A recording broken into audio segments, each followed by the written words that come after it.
अभी तक हमने देखा कि जिस हाजिमे को उसके दोस्त कमजोर और नकारा समझते थे, वही हाजिमे अपनी नेक्स्ट लेवल पावर से अपने दोस्तों को बचाने आता है। और यहाँ से सीजन 2 स्टार्ट होने वाला है, जहाँ पे हाजिमे का मुकाबला काफी पावरफुल डीमन और शायद गॉड से भी हो सकता है। तो अगर आपने सीजन 1 नहीं देखा है तो पहले उसे देख के आओ और चैनल को सब्सक्राइब जरूर से कर लेना। सीजन 2 चैप्टर 1 की स्टार्टिंग होती है और हम किंगडम का सीन देखते हैं, जहाँ ईस्टर किंग को बताता है। हमें ये जान के काफी सुकून मिला कि हीरोज वापस आ रहे हैं। किंग कहता है हाँ, सुना है डीमंस पहले से ज्यादा एक्टिव हो रहे हैं, हमें जल्दी ही हीरोज की ताकत की जरूरत पड़ेगी। फिर हम प्रिंसेस लिलियाना को देखते हैं, जो कि थोड़ी बेचैन खड़ी हुई थी। और तभी वहाँ पे एक गार्ड आता है और उन्हें बताता है कि हीरोज वापस आ गए हैं। ये बात सुनते साथ लिलियाना उनसे मिलने जाने लगती है। उसे इस बात का दुख था कि गॉड के बुलाने पर हीरोज को यहाँ पे आना पड़ा और अब वो वापस भी नहीं जा सकते। और उसे इस बात का भी दुख था कि हाजिमे को अपनी जान गंवानी पड़ी और इसी कारण अब वो और लोगों को खतरे में नहीं देख सकती थी। और जब वो शिजुको और बाकी लोगों को सेफ देखती है तो काफी ज्यादा खुश हो जाती है। लिली उनसे कहती है, तुम्हें ग्रेट ऑर्कस लेबिरिंथ से वापस आने में इतना टाइम लगा, इसलिए मैं डर गई थी। शिजुको कहती है ठीक है, लेकिन बाकी सब कैसे हैं? लिली उन्हें बताती है कि सेकंड पार्टी के लोग पहले से भी ज्यादा मेहनत कर रहे हैं। उन्होंने कहा कि हम बस ऐसे बैठे रहकर हमेशा कोकी और बाकी लोगों पर डिपेंड नहीं रह सकते, हमें भी स्ट्रॉन्ग बनना होगा। इधर हम हियामा के दोस्तों को देखते हैं, जो उससे पूछ रहे थे क्या हो गया भाई, इतना गुस्सा क्यों है? वहाँ नीचे के मॉन्स्टर कुछ ज्यादा ही खराब थे क्या? हियामा कहता है वहाँ वो था, वो तो मॉन्स्टर से भी घटिया है। मतलब वो हाजिमे की बात कर रहा था। उसके बाद लिली काओरी के बारे में पूछती है तो वो उसे बताती है कि काओरी हाजिमे के साथ चली गई। लिली पूछती है तो क्या कोकी इसी वजह से उदास लग रहा है? शिजुको कहती है हाँ, शायद ये भी एक वजह है, पर शायद वो इसलिए उदास है क्योंकि हाजिमे ने फिर से कोकी को बचाया। लिली कहती है वैसे ये सुन के खुशी हुई कि हाजिमे सेफ है। शिजुको कहती है काश वो हमारे साथ वापस आ सकता, पर उसने कहा कि वो हमारे वापस जाने के लिए कोई रास्ता ढूंढ रहा है। लिली बोलती है मुझे थोड़ा बुरा तो लग रहा है कि मैं उससे नहीं मिल पाई। शिजुको कहती है अगर तुम उसे अब देखोगी तो हैरान हो जाओगी, वो अब पहले से बिल्कुल बदल चुका है। फिर हम हाजिमे को देखते हैं, जो कि रेगिस्तान के इलाके से कहीं जा रहा था। शिया कहती है बाहर बहुत गर्मी हो रही है, अगर हाजिमे की कार न होती तो हमारी ऐसी तैसी हो जाती। म्यू बोलती है अंदर कितना ठंडा है, मेरी आंखें भी दुख रही है। पापा तो बहुत औसम है। काओरी कहती है बिल्कुल सही कहा, पापा हाजिमे काफी औसम है। हाजिमे कहता है ओए काओरी, प्लीज मुझे पापा हाजिमे बोलना बंद करो, ये थोड़ा अजीब लगता है। काओरी कहती है अरे पर म्यू तो तुम्हें यही बोलती है, तब तुम्हें अजीब नहीं लगता? वो कहता है म्यू का बोलना ठीक है, पर एक क्लासमेट मुझे ऐसा बोलेगी तो? काओरी कहती है अच्छा ठीक है, मैं नहीं बोलूंगी, लेकिन एक दिन जब मेरा बेबी होगा तो वो बोलेगा। यूई कहती है माफ करना, पर ये प्रॉमिस हमने पहले ही कर रखा है और मेरा उसके पेरेंट्स से मिलना भी ऑलरेडी फिक्स्ड है। यहाँ तक कि हमने हाजिमे के होम टाउन में डेट का प्लान भी बना लिया है। ये सुन के काओरी को सदमा लगता है और वो कहती है पर मुझे हाजिमे के बारे में बहुत कुछ पता है, जैसे उसके फ्यूचर के सपने और हॉबीज। अच्छा ये बताओ, क्या तुम्हें हाजिमे के फेवरेट एनिमे के बारे में पता है? यूई कहती है इन सब बातों का कोई फायदा नहीं, क्योंकि वो चीजें इस दुनिया में एग्जिस्ट ही नहीं करती। काओरी कहती है तुम तो ऐसे बिहेव कर रही हो जैसे तुम जीत गई हो, जबकि तुम्हें उसके पसंद की चीजों के बारे में कुछ भी नहीं पता। यूई कहती है तो फिर मैं तुम्हें बताती हूँ कि हाजिमे को बेड पे क्या पसंद है। और अब वो दोनों लड़ने लग जाते हैं, पर म्यू कहती है मुझे पसंद नहीं जब बड़ी बहनें आपस में लड़ती हैं। ये सुन के वो दोनों उससे माफी मांगती हैं। फिर टियो कहती है मास्टर आगे कुछ गड़बड़ लग रही है, ये सैंड वॉर्म्स हैं। वैसे डेजर्ट में सैंड वॉर्म्स का होना काफी कॉमन बात है, पर आखिर ये कर क्या रहे हैं? ऐसा लग रहा है जैसे डिसाइड नहीं कर पा रहे कि अपना शिकार खाएं या फिर नहीं। तभी एक सैंड वॉर्म उनके ऊपर हमला करता है, पर हाजिमे बच के गाड़ी साइड कर लेता है और अब काफी सारे सैंड वॉर्म्स उनका पीछा करने लगते हैं। और इतने में ही काओरी हाजिमे से चिपक जाती है और बोलती है मुझे डर लग रहा है। यूई कहती है इसने तो मौके पे चौका मार दिया, बड़ी चालाक है। फिर काफी देर उन मॉन्स्टर से बचने के बाद हाजिमे अपने नए वेपन का यूज करता है और अपनी गाड़ी से काफी सारी मिसाइल्स फायर करके उन्हें मार डालता है। अब थोड़ा सा आगे जाने पर वहाँ पे उनका पूरा झुंड खड़ा हुआ था, पर हाजिमे की गाड़ी के बोनट से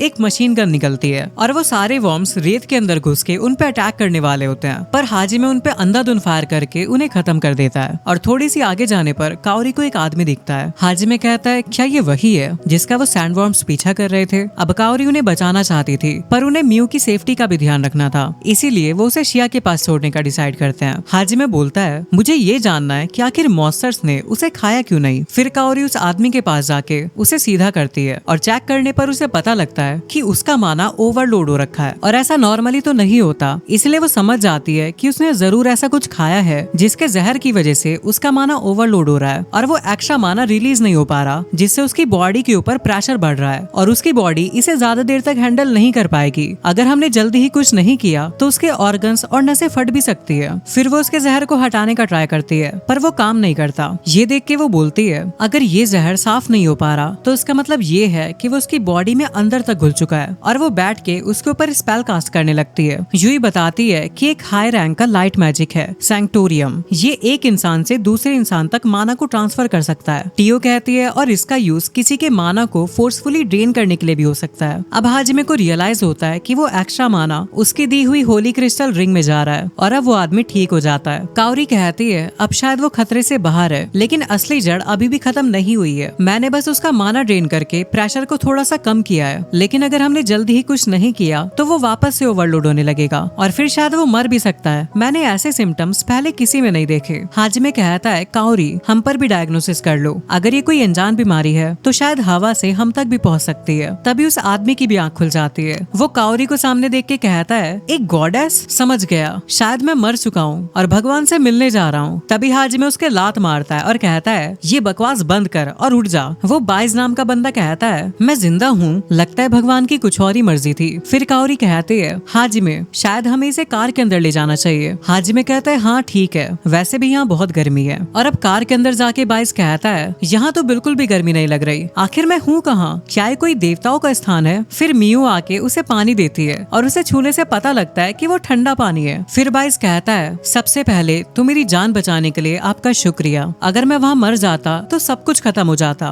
मेरा नाम बाइस फ्यूवार्ड है और मैं आंकाजी के ड्यूक लांसवी फ्यूवार्ड का बेटा हूँ। शिया बताती है कि ये जगह एराइसन से आने वाले सी फूड का एक इम्पोर्टेंट ट्रेड हब है और एराइसन वो सिटी है जो कि समुद्र के किनारे बसती है। म्यू बताती है कि वो भी उसी जगह पैदा हुई थी और उसकी मॉम भी वही होंगी। अब टियो पूछती है मास्टर आंकाजी वही टाउन है ना जहाँ पर हम जा रहे थे। हाजिमे कहता है हाँ, सुना है वो टाउन काफी मुश्किल में है, बताओ आखिर वहाँ चल क्या रहा है। तो बाइस बताता है कुछ दिन पहले आंकाजी के लोग बुखार से गिरने लगे, हमारे पीने के पानी में एक जहर मिला जो कि माना को ओवरलोड कर रहा है और हमारा शहर इस जहर से पॉल्यूटेड हो गया। पर जहाँ से हम पानी पीते हैं उसकी हिफाजत काफी ध्यान से की जाती है, तो आखिर जहर वहाँ तक पहुँचा कैसे। शायद ये किसी का काम हो सकता है, पर इसका एक इलाज भी है जिसके लिए हमें स्टिल स्टोन नाम का एक मिनरल चाहिए। स्टिल स्टोन खा के इंसान का माना शांत हो जाता है। ये काफी कीमती मिनरल है जो कि गुरेन वोल्केनो के अंदर थोड़ी सी ही मात्रा में मिलता है। पर आंकाजी के सभी एडवेंचरर्स बीमार पड़ गए हैं जो कि वोल्केनो के पास के तूफान तक का सामना नहीं कर सकते और साथ ही हमारे पास पीने के लिए साफ सुरक्षित पानी भी नहीं है। हाजिमे कहता है तो इसीलिए तुम हेल्प मांगने निकले थे पर खुद ही बेहोश हो गए। टियो कहती है तो इसका मतलब किसी को आंकाजी का पानी साफ करना होगा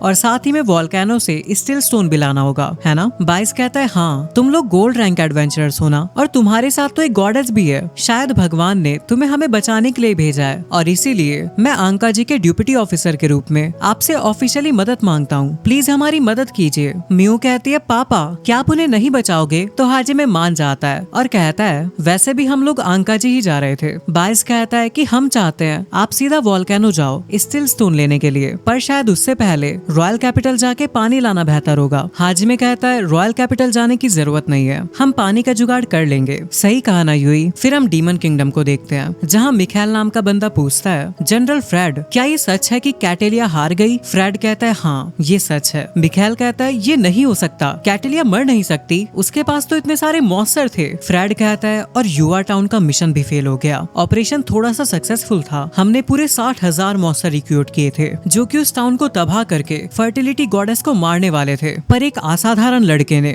हमारा प्लान बर्बाद कर दिया। बस 4 लोगों ने मिलके पूरी मॉन्स्टर्स की आर्मी को खत्म कर दिया और उसके बाद ये 4 इर्रेगुलर लोग युवा टाउन से सीधा ग्रेट ऑर्कस लिब्रिंथ गए जब कैटेलिया हीरो से मिलने वाली थी। मिखाइल कहता है तो इन इर्रेगुलर्स ने कैटेलिया को मारा। फ्रेड बोलता है कि हमारा दुश्मन हमारी सोच से भी ज्यादा ताकतवर है और अब मैं वोल्केनो जा रहा हूँ, मुझे एक नया एज ऑफ गॉड मैजिक हासिल करना है और पहले से भी ज्यादा स्ट्रॉन्ग बनना है। अब चाहे जो भी हो ये सब हमारे राजा और उस देवता के लिए है जिसकी हम पूजा करते हैं और इसीलिए मिखाइल जब तक मैं वापस नहीं आ जाता हमारे घर की हिफाजत करो। जंग जल्दी ही शुरू होने वाली है और मैं कैटेलिया की मौत का बदला जरूर लूंगा। और इसी के साथ ये चैप्टर यहीं एंड हो जाता है। चैप्टर 2 की स्टार्टिंग में हम देखते हैं कि वो लोग आंकाजी टाउन में पहुंच चुके थे जो कि उन्हें काफी सुंदर भी लग रहा था, पर थोड़ी ही आगे जाने पर उन्हें पता लगता है कि वहाँ के हालात काफी खराब हो रखे हैं। फिर हम बाइस के फादर लैंस को देखते हैं जो उससे पूछते हैं क्या तुम मदद ले आए, रुको क्या तुम भी बीमार पड़ गए। और अब वो हाजिमे से पूछते हैं क्या सच में तुम लोग मेरे नेशन और उसके लोगों को बचाओगे। हाजिमे कहता है हाँ लगता तो है। फिर वो लोग उस जगह पे जाते हैं जहाँ पे काफी सारे लोग उस पॉइजन से बीमार हो रखे थे और काओरी शिया शीरा के साथ ट्रीटमेंट के लिए तैयार हो जाती है। दूसरी तरफ यूई असुरा स्पेल का यूज करके काफी बड़ा ब्लॉक जमीन पे गिराती है, जिससे वहाँ पे गड्ढा हो जाता है। फिर हाजिमे उस जगह को चिकना करता है ताकि उसमें पानी रुक सके, और यूई अपने मैजिक का इस्तेमाल करके काफी सारा पानी क्रिएट करती है और उस तालाब को भर देती है। और ये चीज देख के सभी लोग हैरान थे, पर यूई ने अपना काफी मैजिक यूज कर लिया था, इसीलिए वो काफी थक चुकी थी। पर वो हाजिमे का खून पी के वापस से रिकवरी करने लगती है, और अब वो लोग उसी जगह पहुंचते हैं जहाँ के पानी की वजह से लोगों में बीमारियां फैल रही थी। हाजिमे अपनी आंख का यूज करता है, पर उसे फिर भी कुछ सेंस नहीं होता, इसीलिए वो ड्यूक से पूछता है कि तुम्हारी रिसर्च टीम ने पॉल्यूशन के बारे में कितनी जानकारी इकट्ठा की। लैंस बताता है कि उन्होंने ओसिस के पानी का और उससे निकलने वाली नदियों का एनालिसिस किया, पर हमें नीचे तक डाइव करके जाने का टाइम नहीं मिला। हाजिमे कहता है क्या ओसिस के अंदर कोई आर्टिफैक्ट है? लैंस बताता है कि हम लोग सिक्योरिटी और मैनेजमेंट के लिए कुछ आर्टिफैक्ट यूज करते हैं, लेकिन हम उन सबको ओसिस के बाहर ही रखते हैं, मतलब ये सब किसी आर्टिफैक्ट का काम नहीं है। फिर हाजिमे ग्रेनेड समन करता है और उसे पानी में फेंक के ब्लास्ट कर देता है और कहता है ये तो सोच से भी ज्यादा तेज भागता है, और अब वो काफी सारे ग्रेनेड फेंक के वहाँ पे ब्लास्ट करने लगता है, जिससे वहाँ पे एक स्लाइम जैसा मॉन्स्टर बाहर आता है और उन पे अटैक कर देता है, पर हाजिमे ने उसके गोली धर दी थी। फिर यूई उसे फ्रीज करती है और टीओ आग से जला डालती है। अब वो मॉन्स्टर पूरी तरीके से बाहर आ चुका था, जिसकी वजह से वाटर पॉल्यूट हुआ था। फिर हाजिमे अपनी गन निकालता है और एक ही गोली मार के उसे खत्म कर देता है। फिर हाजिमे कहता है कि देखो इस बात की कोई गारंटी नहीं कि इसे मारने से वाटर पॉल्यूशन तुरंत खत्म हो जाएगा, और जब वो लोग चेक करके देखते हैं तो पानी के अंदर अभी भी जहर था। टीओ उनसे कहती है कि यहाँ पे फ्रेश पानी काफी ज्यादा बह रहा है, इसलिए चिंता करने की कोई बात नहीं, थोड़े ही समय में ये पानी पीने लायक वापस से साफ हो जाएगा। लैंस कहता है पर फिर भी आखिर वो मॉन्स्टर क्या था? क्या ग्राउंड वाटर के वेन्स में कोई नई स्पीशीज पैदा हुई है? हाजिमे कहता है कि मेरा गैस है, ये डीमंस ने किया है। लैंस कहता है डीमंस? तुम्हारे पास ये क्लेम करने की जरूर कोई बड़ी वजह होगी। हाजिमे कहता है हाँ। लैंस बताता है कि हम लोग भी अपनी रिसर्च कर रहे हैं, पर हमने कभी ये नहीं सोचा था कि डीमंस मॉन्स्टर्स को भी कंट्रोल कर सकते हैं। चलो जो भी हो, मैं अपने नेशन और उसके लोगों की तरफ से आपका शुक्रिया अदा करता हूँ। हाजिमे कहता है हाँ हाँ, मेरा शुक्रिया मनाओ, और कभी भूलना मत कि मैंने तुम पे कितना बड़ा एहसान किया है। फिर हम काओरी को देखते हैं जो कि लोगों को हील कर रही थी और शिया सामान पहुंचाने में मदद कर रही थी। तभी वहाँ पे लैंस आता है और सभी को बताता है कि वाटर पॉल्यूशन का सोर्स अब खत्म हो चुका है और सिर्फ थोड़ा ही टाइम लगेगा, पर हमारा वाटर ऑसेस पहले जैसा हो जाएगा। पर तब तक हमारे पीने के लिए काफी सारा साफ पानी मौजूद है, और साथ में हमारे गोल्ड रैंक एडवेंचर्स ने ग्रैंड गोरेन वोल्केनो से स्टिल स्टोन लाने का क्वेस्ट भी एक्सेप्ट कर लिया है। फिर हम देखते हैं कि हाजिमे उस मिनरल को लेने जाने वाला होता है, पर काओरी उसके आने तक वहीं रुक जाती है ताकि वो पेशेंट्स का ख्याल रख सके, और साथ में म्यू भी उसके साथ रुकती है और कहती है पापा क्या आप बड़ी बहन काओरी को भी किस करोगे जैसे आपने यूई को किया था? तभी काओरी हाजिमे का कॉलर पकड़ती है और कहती है आखिर ये किस वाला क्या चक्कर है? तुम तो वहाँ काम से गए थे ना, तो फिर ऐसा कैसे? अब मामला थोड़ा शांत होता है और वो लोग वहाँ से जाने लगते हैं। रास्ते में हाजिमे उन सभी सैंडवॉर्म्स को भी खत्म कर देता है। फिर वो लोग उस वोल्केनो के पास पहुंच जाते हैं और वहाँ उन्हें काफी ज्यादा गर्मी लग रही थी, पर क्योंकि टीओ ड्रैगन है इसलिए उसे कोई प्रॉब्लम नहीं थी। अब वो उसके एंट्रेंस से अंदर जाते हैं और वहाँ पे उन्हें स्टिल स्टोन दिखते हैं, पर वो काफी ज्यादा छोटे थे क्योंकि उस एरिया में पहले से ही माइनिंग हो रखी थी। और चलते चलते वो लोग इतनी गहराई में पहुंच जाते हैं जहाँ पे आज तक कोई नहीं पहुंचा था। तभी सामने से एक लावा अटैक आता है, पर यूई उसे ब्लॉक कर लेती है, और अब उनके सामने एक लावा मॉन्स्टर खड़ा था जिसे हाजिमे मारने ही वाला था, पर शिया कहती है कि वो उसे मारना चाहती है क्योंकि उसे हाजिमे के बनाए एक नए फीचर को ट्राई करना था। अब जैसे वो अपने हथौड़े से उस पे हमला करती है वो उसका पूरा सर फोड़ देती है। शिया कहती है हाजिमे ये नया फीचर तो काफी ज्यादा पावरफुल है। हाजिमे कहता है हाँ, मैंने माना को काइनेटिक एनर्जी में कन्वर्ट कर दिया जिससे कम ताकत में वो और भी ज्यादा पावरफुल अटैक करेगा। और अब उन्हें वो गुफा मिल चुकी थी जो कि पूरी की पूरी स्टिल स्टोन से भरी हुई थी। शिया कहती है इतने सारे स्टिल स्टोन, इनसे तो हम आंकाजी के लोगों को बचा सकते हैं। हाजिमे कहता है हाँ, अब बस हमें इस ग्रेट लेबिरिंथ को कॉन्करर करना होगा। अब जैसे जैसे वो और आगे बढ़ रहे थे लावा बढ़ता ही जा रहा था और गर्मी की वजह से यूई पागल हो चुकी थी, इसीलिए वो एक गुफा में रुकने का डिसाइड करते हैं। फिर यूई एक आइस सील अपीयर करती है और टीओ उन्हें हवा करने लगती है। यूई का हाल तो बुरा था लेकिन उसके मुकाबले हाजिमे थोड़ा ठीक लग रहा था, तो टीओ पूछती है मास्टर आप बाकियों से ज्यादा रिलैक्स लग रहे हो। हाजिमे कहता है हाँ, लेकिन तुम्हारे जितना नहीं, ये गर्मी सच में काफी ज्यादा बुरी है। टीओ कहती है अगर ये गर्मी आपके ऊपर असर कर रही है तो शायद ये इस लेबिरिंथ का कॉन्सेप्ट होगा, क्योंकि ग्रेट लेबिरिंथ उन लोगों को टेस्ट करने के लिए बनाए गए हैं जो कि गॉड से लड़ना चाहते हैं, और शायद हर एक लेबिरिंथ का टेस्ट करने का अपना कॉन्सेप्ट है। जैसे ग्रेट ऑर्कस लेबिरिंथ में तुम्हारे अलग अलग मॉन्स्टर से लड़ने का एक्सपीरियंस का टेस्ट होता है, वहीं ग्रेट रायसन लेबिरिंथ में बिना किसी माना के सारे अटैक्स का जवाब देने का टेस्ट, और शायद इस वोल्केनो वाले का यही टेस्ट होगा कि क्या तुम इस गर्मी में पे भी फोकस रह के सरप्राइज अटैक का जवाब दे सकते हो या फिर नहीं। हाजिमे कहता है समझ गया, मैंने तो कभी इसके बारे में सोचा भी नहीं। फिर वो लावा के अंदर एक बोट से जाने लगते हैं और उनकी बोट झरने से नीचे गिरने वाली थी, पर यूई अपने विंड मैजिक से उसे स्टेबल कर देती है। अब उन्हें एक जगह दिखती है। हाजिमे देख के बताता है कि उसकी दीवारों पे 100 जैम्स जड़े हुए हैं। यूई पूछती है क्या ये लिबरेटर का हाइड आउट हो सकता है। टियो कहती है अगर ऐसा है फिर तो इस जगह को गार्ड करने वाला भी आता ही होगा। तभी उनके ऊपर एक लावा बॉल आने लगती है, पर टियो उसे संभाल लेती है। लेकिन उसके बाद उनके ऊपर काफी सारे लावा बॉल्स गिरने लगते हैं और वो लोग उससे बच के अलग अलग जगह कूद जाते हैं। जब हाजिमे पे अटैक होता है तो वो गोली मार के उसे फोड़ देता है। वहीं यूई उस अटैक को डार्क बॉल में अब्सॉर्ब कर लेती है। फिर हाजिमे कूद के आगे जाने लगता है। तभी एक लावा ड्रैगन उस पे हमला करता है, जिसे वो गोली मार के भगा देता है। पर अब भी काफी सारे ड्रैगन्स आने लगे थे। शिया कहती है ये तो रीजनरेट हो रहे हैं, आखिर हम इन्हें कैसे हराएंगे। हाजिमे कहता है ये आंकाजी के उस स्लाइम मॉन्स्टर जैसे होंगे, इनके अंदर जरूर कोई कोर होगा।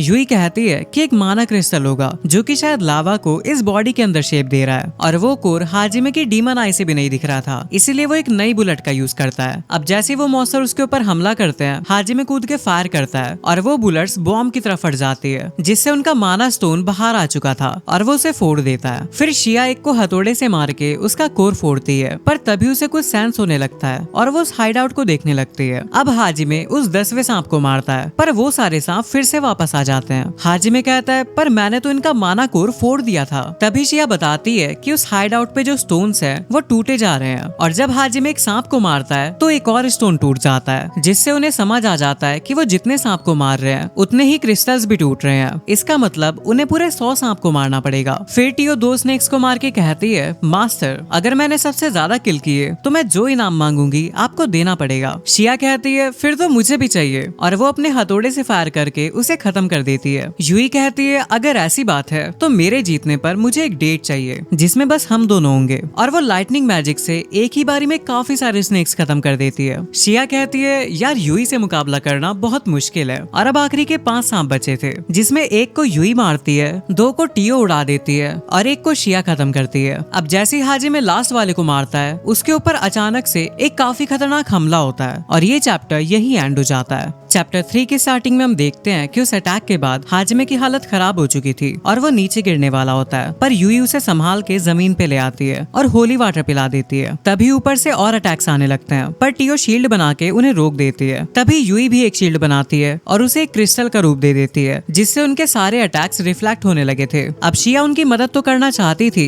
पर टियो उसे रोक देती है क्योंकि वो अटैक्स कुछ ज्यादा ही खतरनाक थे। फिर हम देखते हैं कि ऊपर काफी सारे व्हाइट ड्रैगन्स हैं, जिनमें से एक पे डीमन जनरल फ्रेड खड़ा हुआ है। वो कहता है तुम्हें इग्नोर करना सबसे बड़ा रिस्क है, खासकर उस आदमी को। क्या उसने यूरेनस ब्रेथ का डायरेक्ट हिट भी सर्वाइव कर लिया? आखिर तुम हो कौन और तुमने कितने एज ऑफ गॉड मैजिक सीख लिए हैं? तभी हाजिमे बोलता है पहले अपना प्रॉपर इंट्रोडक्शन दे फिर सवाल कर। ये डीमंस को तमीज वगैरह नहीं होती क्या? और उसे होश में देख के सभी लोग खुश हो जाते हैं। टियो कहती है मास्टर आपको कुछ हुआ तो नहीं? अब फ्रेड बोलता है जो मरने वाला है उसे अपना नाम बताने का कोई फायदा नहीं। हाजिमे कहता है फिक्र मत कर, मैं तो बस तेरे मजे ले रहा था, मुझे घंटा फर्क नहीं पड़ता कि तू है कौन। वैसे तेरे दोस्त का हाथ कैसा है जिसके मैंने गोली मारी थी? फिर वो अपना इंट्रोडक्शन देता है कि मैं गॉड का वफादार डीमन कमांडर हूँ। हाजिमे कहता है गॉड का भेजा हुआ दूत, तो क्या तुमने एज ऑफ गॉड मैजिक सीख लिया है इसलिए अपने आप को ये कह रहे हो? फ्रेड बताता है जब मैंने एज ऑफ गॉड्स के पावर्स हासिल किए तब मेरे गॉड ने मुझसे डायरेक्ट बात की और मुझे अपना भेजा हुआ दूत बुलाया, और इसीलिए मैं अपने गॉड की विश पूरी करने के लिए कुछ भी सैक्रिफाइस कर दूंगा। लेकिन तुम्हारी एग्जिस्टेंस उसमें एक रुकावट है, इसीलिए मैं अपनी पूरी ताकत से तुझे खत्म कर दूंगा। हाजिमे कहता है अबे ये तो मेरे लाइन्स हैं, यहाँ तू मेरे रास्ते में आया है और इसीलिए तू मेरा दुश्मन बन गया है, और मेरे दुश्मनों को मैं खत्म कर देता हूँ। और अब वो उसके ऊपर बंदूक तान लेता है। यूई थंडर अटैक करती है और टियो मैजिक से, वहीं शिया हैमर से फायर करती है, पर वो एक शील्ड से अपना डिफेंस कर लेता है और बोलता है कि तुम्हें क्या लगता है मैं अपने साथ बस ड्रैगन ही लाया हूँ? और उसके बाकी ड्रैगन्स पे कुछ मॉन्स्टर्स बैठे हुए थे जिनका डिफेंस मैजिक काफी तगड़ा है। अब फ्रेड एक स्पेल चांट करने लगता है और इधर हाजिमे के लॉन्चर्स भी उस शील्ड को नहीं तोड़ पा रहे थे। तभी अचानक वो डीमन उनके पीछे आ जाता है और ड्रैगन की लेजर से उस पे फायर करवाता है। हाजिमे अपनी गन से अपना डिफेंस कर रहा था और बाकी लोगों पे ऊपर से छोटे छोटे ड्रैगन हमला करने लगते हैं, इसलिए वो लोग भी अपना डिफेंस कर रहे थे। तभी टियो सोचने लगती है कि मेरे मास्टर अभी भी सिर्फ एक इंसान है, उन्हें चोट भी लग सकती है और एक छोटी सी गलती उनकी मौत का कारण बन सकती है। आखिर इस हालात में मुझे क्या करना चाहिए? तभी उसे अपने फादर की याद आने लगती है जिन्होंने उसे दुनिया से छुप के रहने के के लिए कहा था ताकि गॉड के लोग उसे ढूंढ के मार ना दें, और वो अपना असली रूप तभी दिखाएगी जब सही समय आएगा। इधर हाजिमे की ताकत धीरे धीरे कम हो रही थी, इसीलिए वो अपनी लिमिट ब्रेक एबिलिटी का यूज करता है। वो उसे रोकने का ट्राई करता है पर वो अटैक उसके लग जाता है, जिससे वो दूर जाके गिरने लगा था, पर वो मैजिक डिस्क पे खड़ा होकर संभल जाता है। अब जैसे वो ड्रैगन उस पर दोबारा हमला करता है, हाजिमे अपने नए क्रॉसबिट आर्टिफैक्ट समन कर लेता है जो कि शील्ड की तरह उसे प्रोटेक्ट करने लगते हैं। और अब हाजिमे उसके अटैक्स को गोलियों से ब्लॉक करता हुआ आगे बढ़ता है। फ्रेड कहता है ये कितना जिद्दी है, मैं इसके इतना करीब हूँ फिर भी आखिरी अटैक नहीं कर पा रहा। तभी उसके ड्रैगन को कोई टक्कर मारता है जो कि टियो थी अपनी ड्रैगन फॉर्म में, और ये देख के वो शॉक हो जाता है। फ्रेड कहता है ये तो नामुमकिन है, एक ब्लैक ड्रैगन बॉर्न तो खत्म हो चुके थे। टियो कहती है मैं तुम्हें मेरे मास्टर को और चोट पहुंचाने नहीं दूंगी, और अब मैं तुम्हें दिखाती हूँ कि असली ड्रैगन की पावर का एहसास क्या होता है। और अब उन दोनों के अटैक्स आपस में टकराने लगे थे, पर टियो से काफी ज्यादा ताकतवर थी। फ्रेड कहता है मैंने सोचा नहीं था कि ऐसी जगह पे एक ड्रैगन बॉर्न देखने को मिलेगी, अब तो ये और भी रिस्की हो गया है, और इसीलिए मैं इस पूरे एरिया पे मैजिक का यूज करूंगा। तभी पीछे से हाजिमे उस पर अटैक करता है। वो शील्ड बना के उसे रोकने का ट्राई तो करता है, पर वो शील्ड टूट जाती है और हाजिमे अपनी गन से उसकी छाती पे कट मार देता है और एक काफी पावरफुल लात मार के उसे दूर फेंक के मारता है। तभी एक ड्रैगन आके उसे बचा लेता है। इधर वो बड़ा व्हाइट ड्रैगन टियो से बुरी तरह पिट चुका था, लेकिन इतने में ही हाजिमे की लिमिट ब्रेक का भी टाइम अप हो जाता है, जिससे वो नीचे गिरने लगता है, पर टियो से बचा लेती है। और अब उन दोनों को ही एक दूसरे की पावर्स का अंदाजा हो गया था। फ्रेड कहता है खतरनाक कॉम्बैट पावर्स, और वो जो लड़कियां उसके साथ है वो भी एक्स्ट्रा ऑर्डिनरी है, एक ड्रैगन बॉर्न जिसे एक्सटिंक्ट समझा जाता है, और एक मैजिक यूजर जो कि बिना चांट्स या फिर मैजिक सर्कल के कास्ट कर सकती है, और साथ में एक रैबिट मैन भी है जिसमें मॉन्स्टर जैसी स्ट्रेंथ और शायद फ्यूचर को देखने की एबिलिटी भी है। मैंने कभी नहीं सोचा था कि मेरी गॉड पावर्स के बावजूद भी मुझे इतना खतरा होगा, और अगर मैंने सबसे पहले वो अचानक हमला ना किया होता तो शायद आज मैं ही हार जाता। हाजिमे कहता है तुम ऐसा क्यों बिहेव कर रहे हो जैसे तुम जीत गए, मैं अभी भी फाइट के बीच में हूँ। फ्रेड कहता है हाँ मैं जानता हूँ, तुम्हारी सबसे डरावनी बात तुम्हारी कॉम्बैट एबिलिटीज नहीं है, बल्कि तुम्हारी एक कत्ल करने की प्यास और सर्वाइवल यानी जिंदा रहने की जिद है। मैं ये चाल चलना तो नहीं चाहता था, पर तुम्हारे जैसे एक पावरफुल दुश्मन को खत्म करने के लिए ये एक वर्थी सैक्रिफाइस है। तभी वहाँ पे भूकंप आता है और लावा का लेवल बढ़ने लगता है। हाजिमे पूछता है कि ये तुमने क्या किया? फ्रेड कहता है मैंने तो बस कॉर्नर स्टोन को तोड़ दिया, क्या तुम्हें इस लावा में कुछ अजीब सा नहीं दिखा? ग्रेट गॉरन वोल्केनो एक एक्टिव वोल्केनो है, लेकिन फिर भी ये कभी विस्फोट नहीं हुआ क्योंकि उस स्टोन ने इसे रोके रखा था, और उसके टूटने से अब ये विस्फोट होने वाला है, और साथ में तुम लोग भी यहीं खत्म हो जाओगे। फिर वो डीमन ऊपर का रास्ता खोल के वहाँ से जाने लगते हैं। हाजिमे टियो से कहता है कि ऊपर जो रास्ता दिख रहा है तुम वहाँ से भाग जाओ। टियो कहती है ये आप क्या कह रहे हैं मास्टर, क्या आपके आखिरी पलों में आप मुझे अपने साथ नहीं रखेंगे? क्या मैं खुद को साबित नहीं कर पाई? हाजिमे कहता है मैंने अभी हार नहीं मानी है, मैं इस लेबिरिंथ का एज ऑफ गॉड मैजिक हासिल करूंगा, और जब वो डीमन दोबारा मिलेगा तो उसकी ऐसी तैसी कर दूंगा, और मैं स्टिल स्टोन्स को भी अंकाजी तक जरूर पहुंचाऊंगा जैसा मैंने प्रॉमिस किया था। पर इसके लिए मुझे तुम्हारी मदद चाहिए क्योंकि तुम ही हो जो कि अंकाजी तक वापस जा सकती हो। फिर हाजिमे टियो को वो रिंग देता है ताकि वो स्टोरेज से उन लोगों तक स्टिल स्टोन पहुंचा दे, और कहता है कि मियो और काओरी को मेरा मैसेज देना कि हम जल्दी ही मिलेंगे। और अब टियो उड़ के जाने लगती है, लेकिन ऊपर से उसके ऊपर काफी सारे अटैक्स हो रहे थे, पर यूई अपने डार्क स्पेयर से उन्हें रोक लेती है और शिया फायर करके उन ड्रैगन्स को मार डालती है। जो ऊपर का दरवाजा था वो बंद ही होने वाला था, तो टियो अपनी पूरी स्पीड में आगे बढ़ने लगती है, और उसके ऊपर काफी सारे अटैक्स हो रहे थे, पर ऐसे मामूली अटैक से उस पर कुछ फर्क ही नहीं पड़ रहा था,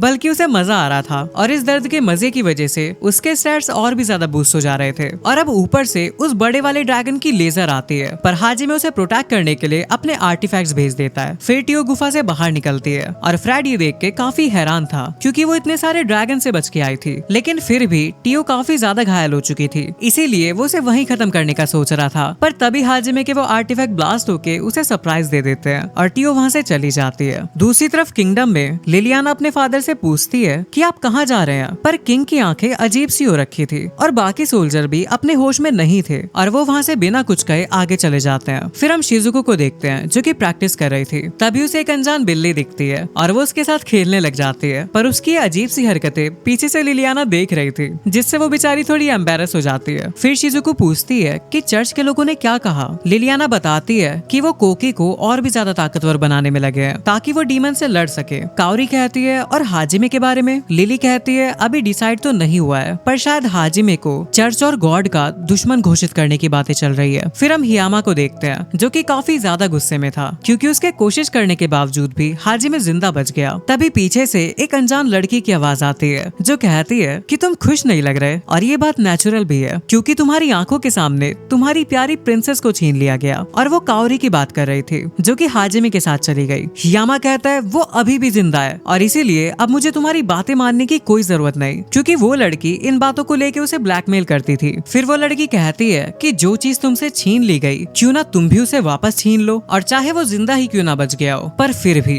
तुमने अपने दोस्त का मर्डर करने की कोशिश की। हियामा कहता है तुम अब भी मुझे ब्लैकमेल करने की कोशिश कर रही हो। वो कहती है कि पहले की तरह एक सौदा है, जो चीज तुम्हें चाहिए वो तुम्हें मिलेगी और जो मैं चाहती हूँ वो मुझे। और क्योंकि हियामा काओरी को अभी भी पाना चाहता है इसलिए ये ऑफर उसे काफी ज्यादा अट्रैक्ट करता है। और इसी के साथ ये चैप्टर यही एंड हो जाता है। चैप्टर 4 की स्टार्टिंग होती है और हम टियो को देखते हैं जो कि काफी मुश्किल से टाउन तक पहुंची थी और वो दरवाजे पे गिर जाती है। काओरी उसके पास जाके पूछती है कि तुम ठीक तो हो ना? टियो कहती है हाँ बस थोड़ी सी थकान है। फिर काओरी उससे हाजिमे के बारे में पूछती है। टियो उसे बताती है कि हाजिमे बिल्कुल ठीक है और वो जल्दी ही हमसे मिलने आएंगे। मुझे भेजते वक्त मास्टर बिल्कुल भी उदास नहीं थे। मुझे पक्का यकीन है कि उनके पास निकलने का कोई प्लान जरूर होगा। फिर मियू पूछती है क्या हम पापा को लेने नहीं जाएंगे? टियो कहती है जब सब कुछ ठीक हो जाएगा हम तब उन्हें लेने जाएंगे। अब काओरी को ध्यान आता है कि वो लोग मियू को वोल्केनो के पास नहीं ले जा सकते, तो टियो डिसाइड करती है कि वो सबसे पहले अराइसन जाएंगे और मियू को उसकी मॉम के पास छोड़ के आएंगे। फिर हमारा सीन चेंज होता है और हम देखते हैं कि समुद्र के बीच में एक सबमरीन खड़ी हुई है जिसपे हाजिमे लेटा हुआ है और उसे बिल्कुल अभी अभी होश आया था। तो मियू उससे पूछती है कि अब तुम्हें कैसा लग रहा है? हाजिमे कहता है मैं ठीक हूँ, बस पूरी तरह रिकवर होने में थोड़ा टाइम लगेगा। यूई बताती है कि अब वो भी पहले से ठीक है क्योंकि शिया ने उसे अपना थोड़ा खून दिया था। फिर हम पास्ट का सीन देखते हैं। टियो के जाने के बाद लावा ऊपर बढ़े जा रहा था पर हाजिमे उस लेबिरिंथ को क्लियर करना चाहता था, इसीलिए वो उसके एंड गेट तक जाता है और उनके अंदर जाते साथ ही लावा दरवाजे तक पहुंच चुका था।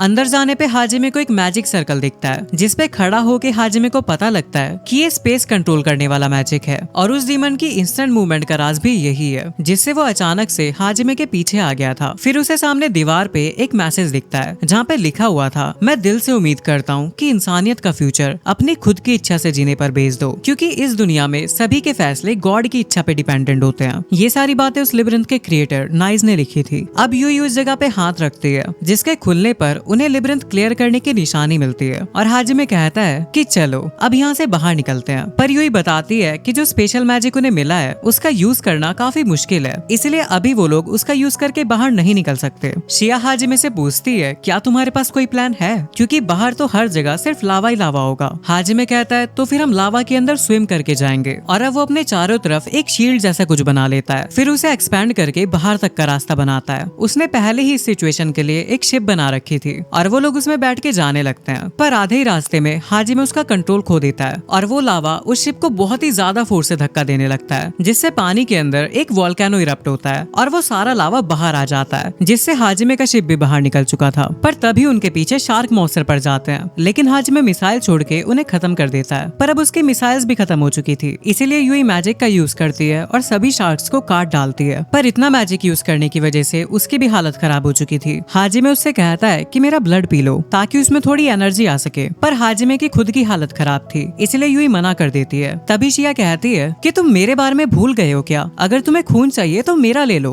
और अब वो लोग ऊपर आ चुके थे और अपना काफी सारा ब्लड देने की वजह से शिया थोड़ा रेस्ट कर रही थी। अब उसकी आंख खुलती है और वो बाहर आती है। फिर सभी लोग बैठ के फिश खाने लगते हैं। अब शिया उससे पूछती है कि वैसे हम लोग हैं कहाँ पे? हाजिमे कहता है पता नहीं। शिया कहती है तो इसका मतलब हम खो गए हैं। तभी पानी में से कुछ मरमैन बाहर आते हैं और ये उसी टाइप के लोग हैं जहाँ से मियू है। वो लोग पूछते हैं कि तुम लोग कौन हो और आखिर यहाँ क्या कर रहे हो? और बेचारे हाजिमे के गले में मछली अटक गई थी। तो वो गार्ड्स कहते हैं क्या तुम ऐसे लाचार बनने का ड्रामा करके ही हमारी सभी लड़कियों को किडनैप करते हो और अब क्या वापस हमारी बच्चियों को चुराने आए हो? हाजिमे कहता है कहीं तुम मियू की बात तो नहीं कर रहे? और अब शिया कुछ कहने ही वाली होती है तभी वो मरमैन उस पे हमला कर देता है और हाजिमे मछली से उसे दूर फेंक के मारता है। फिर वो लोग ऊपर देखते हैं जहाँ आसमान से मियू नीचे गिर रही थी और उसे यहाँ पे टियो लेके आई थी। अब हाजिमे उसे कैच करता है और समझाता है कि वो ऐसी हरकत दोबारा ना करे। इधर काओरी भी हाजिमे को देख के काफी खुश थी और वो उसे हक कर लेती है। फिर टियो आती है और वो भी अपने मास्टर से मिलके खुश थी और अब वो लोग आगे बढ़ने लगते हैं और मियू के टाउन अराइसन पहुंच जाते हैं और हाजिमे वहाँ के सोल्जर को एक लेटर और बैज दिखाता है जिसे देख के वो समझ जाते हैं कि हाजिमे गिल्ड की तरफ से आया है और उसने खोई हुई बच्ची को वापस पहुंचाने का मिशन कंप्लीट किया, जिसके लिए वो हाजिमे को शुक्रिया कहता है। फिर हाजिमे बोलता है कि मैं जानता हूँ तुम्हें मुझसे काफी काफी सवाल पूछने होंगे, क्योंकि वो जिस चीज में बैठ के आया है वो थोड़ी सी अजीब है और उसके साथ एक ड्रैगन भी है। वो कहता है कि बाकी बातें हम बाद में कर लेंगे, पर पहले मैं इस बच्ची को उसकी माँ से मिलवाना चाहता हूँ, और वैसे भी मैं इस आइलैंड पे कुछ समय रुकने वाला हूँ, तो बात करने का काफी समय मिलेगा। अब म्यू हाजिमे को अपनी मॉम के पास लेके आती है, और उसकी मॉम, जिसका नाम रैमिया है, उसके एक पैर में चोट लगी हुई थी, और म्यू जाके उसे हक कर लेती है। फिर वो उसके पैर को देख के बोलती है, मम्मा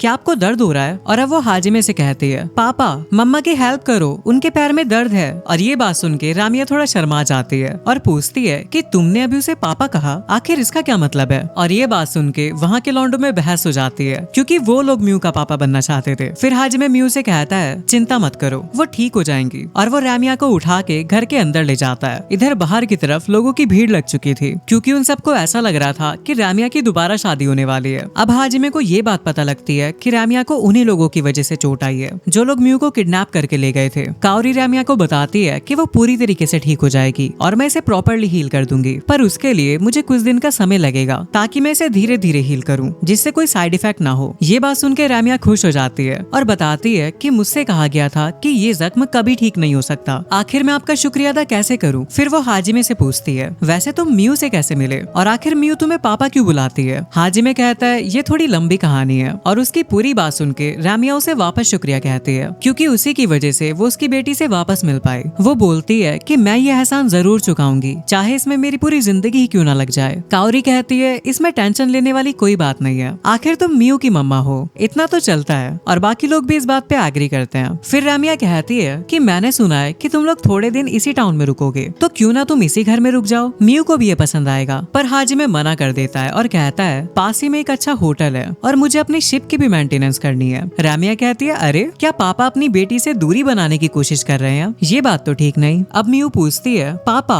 आप जा रहे हो? रामिया कहती है, मैं समझती हूँ, एक ना एक दिन तुम्हें जाना ही पड़ेगा, लेकिन जब तक तुम यहाँ पे हो उसके पापा बने रहो। वैसे अगर तुम चाहो तो हमेशा के लिए भी उसके पापा बन सकते हो, क्योंकि मैं तो जिंदगी भर तुम्हारा एहसान चुकाने वाली हूँ ना। और ये ऑफर सुन के बेचारा हाजिमे थोड़ा डर जाता है, क्योंकि बाकी लड़कियां उसे डरावनी हंसी के साथ देख रही थी। अब रामिया बताती है कि उसके पति को गए हुए 5 साल हो चुके हैं, और वो म्यू से पूछती है, तुम्हें भी पापा चाहिए ना? म्यू कहती है, पापा ही मेरे पापा हैं, मतलब वो हाजिमे को कह रही थी। और ये बात सुन के मोहल्ले के लड़कों में इमरजेंसी मीटिंग बैठ जाती है। लगता है ये सारी रामिया की आशिक है। फिर हम किंगडम का सीन देखते हैं, जहाँ शिजुको आइको सेंसे से मिलती है, और आइको उसे 60,000 मॉन्स्टर के हमले वाली सारी बातें बताती है, जिसमें हाजिमे ने उन्हें बचाया था। शिजुको कहती है, फिर तो हमें सच में हाजिमे का शुक्रिया अदा करना चाहिए। आइको कहती है, हाँ, वो तुम्हें और बाकी लोगों को भी बचाने गया था, और अब उसने एक छोटी बच्ची को भी बचाया है। वो अब भी बदल रहा है और पहले से ज्यादा बेटर होता जा रहा है। कितना रिलायबल इंसान है। और वो उसके बारे में सोच के ब्लश करने लगती है। शिजुको उससे पूछती है, वैसे हाजिमे ने आपको जहर से कैसे बचाया था? क्या आप दोनों के बीच में कुछ चल रहा है? और आइको वापस से अजीब सा बिहेव करने लगती है। फिर शिजुको पूछती है कि वैसे आप इस इंसिडेंट की रिपोर्टिंग किंग को देने गए थे ना, उसका क्या हुआ? आइको बताती है कि हाजिमे को ऑफिशियली चर्च का दुश्मन डिक्लेयर कर दिया गया है। शिजुको कहती है, क्यों?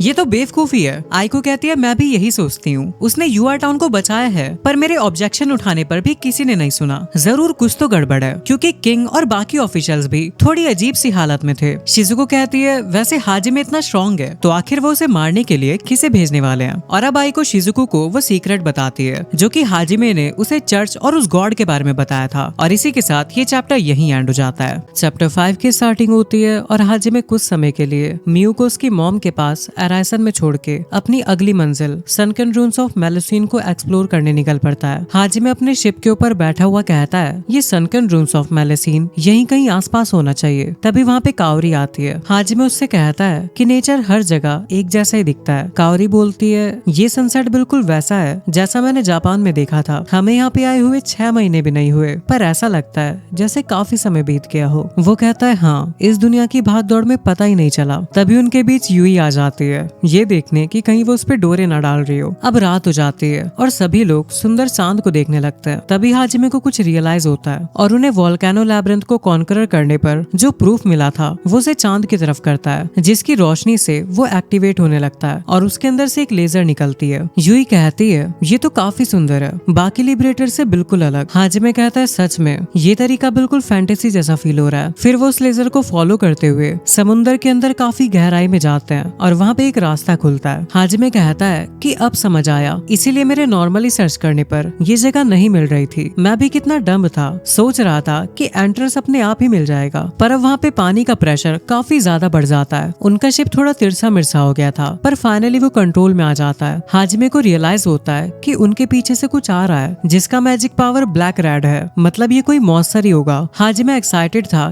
क्योंकि अब उसे अपने नए वेपन्स को टेस्ट करने का मौका मिल गया था। फिर उसके शिप में से कुछ मिसाइल्स जाके उस चीज पे अटैक करके ब्लास्ट हो जाती है। उसका इम्पैक्ट काफी ज्यादा था, जिसका मतलब हाजिमे ने उसे पहले से भी ज्यादा पावरफुल बना दिया है। अब उन्हें एक स्टार दिखता है जो उन्हें पहले भी 5 अलग अलग लोकेशन पे मिले थे, और उस पेंडेंट के अंदर भी अब बस थोड़ी सी लाइट बची हुई थी। यूई कहती है कि सिर्फ मैजिक की मदद से यहाँ पे आना काफी मुश्किल होता, क्योंकि उन्हें जल्दी से जल्दी इन पैटर्न्स को ढूंढ के ओपन करना था, इससे पहले कि उस पेंडेंट का सारा मैजिक खत्म हो जाए। और हाजिमे के शिप के बिना ये काम इम्पॉसिबल था। अब पेंडेंट की लाइट पड़ते ही वो रास्ता भी खुल जाता है। जब वो लोग अंदर जाते हैं तो वो एक गुफा में पहुंच चुके थे। हाजिमे को लगता है कि शायद ये असली स्टार्टिंग पॉइंट है, लेकिन सनकन रुइंस अभी भी दूर है। यूई खुश थी कि कम से कम इस पूरी जगह में पानी नहीं है, मतलब वो लोग सांस ले सकते हैं। तभी ऊपर से पानी गिरने लगता है और हाजिमे यूई को उसे संभालने के लिए कहता है। काओरी उसे रोकने वाली थी, पर यूई ने उसे संभाल लिया था। हाजिमे कहता है कि चिंता मत करो, यूई सब संभाल लेगी। ये सुन के काओरी को थोड़ा यूजलेस फील होता है। हाजिमे पूछता है क्या हुआ,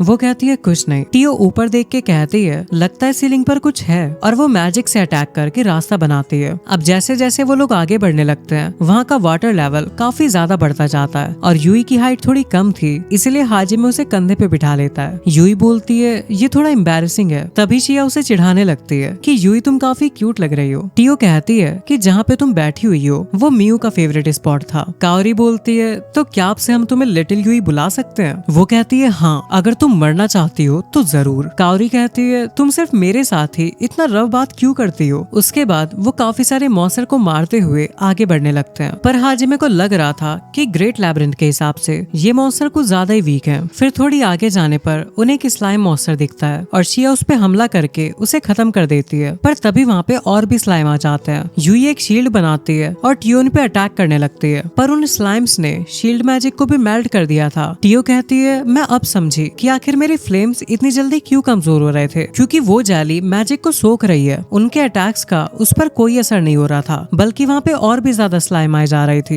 वो सारी इकट्ठा होके एक मॉन्स्टर का रूप ले लेती है। हाजिमे और बाकी लोग उस पे हमला करने लगते हैं, लेकिन उससे कोई खास डैमेज नहीं हो रहा था। फिर काओरी डिफेंस का काम संभाल लेती है ताकि यूई भी उसके ऊपर अटैक कर सके। अब वो सारे मिलके उस पे अटैक करने लगते हैं, जिससे वो ब्लास्ट हो जाता है, लेकिन वो वापस अपनी शेप में आने लगा था। काओरी देख के हैरान थी कि ग्रेट लैब्रिंथ के मॉन्स्टर इतने ज्यादा खतरनाक होते हैं। टियो बोलती है मास्टर हम इसको बार बार रीजनरेट नहीं होने दे सकते, आखिर इसका माना कोर कहाँ पे है? हाजिमे बताता है कि ये ट्रांसपेरेंट है, लेकिन फिर भी मुझे इसका माना क्रिस्टल नहीं दिख रहा। शायद इसका कोई माना क्रिस्टल है ही नहीं। मेरी डीमन आई से देखने पर ऐसा लग रहा है जैसे इसका पूरा बॉडी ही एक माना क्रिस्टल हो, और शायद ये पूरी जगह ही इस मॉन्स्टर का पेट है जिसके अंदर हम पहले ही फंस चुके हैं। फिर हाजिमे गन समन करके उस मॉन्स्टर को आग से जलाने लगता है। वहीं बाकी लोग भी वापस से अटैक करने लगते हैं, पर वो खत्म होने का नाम ही नहीं ले रहा था। तभी हाजिमे को सामने एक भवंडर सा दिखता है। वो सबसे कहता है कि मुझे नहीं पता कि ये हमें कहाँ पे लेके जाएगा, इसीलिए संभल के रहना।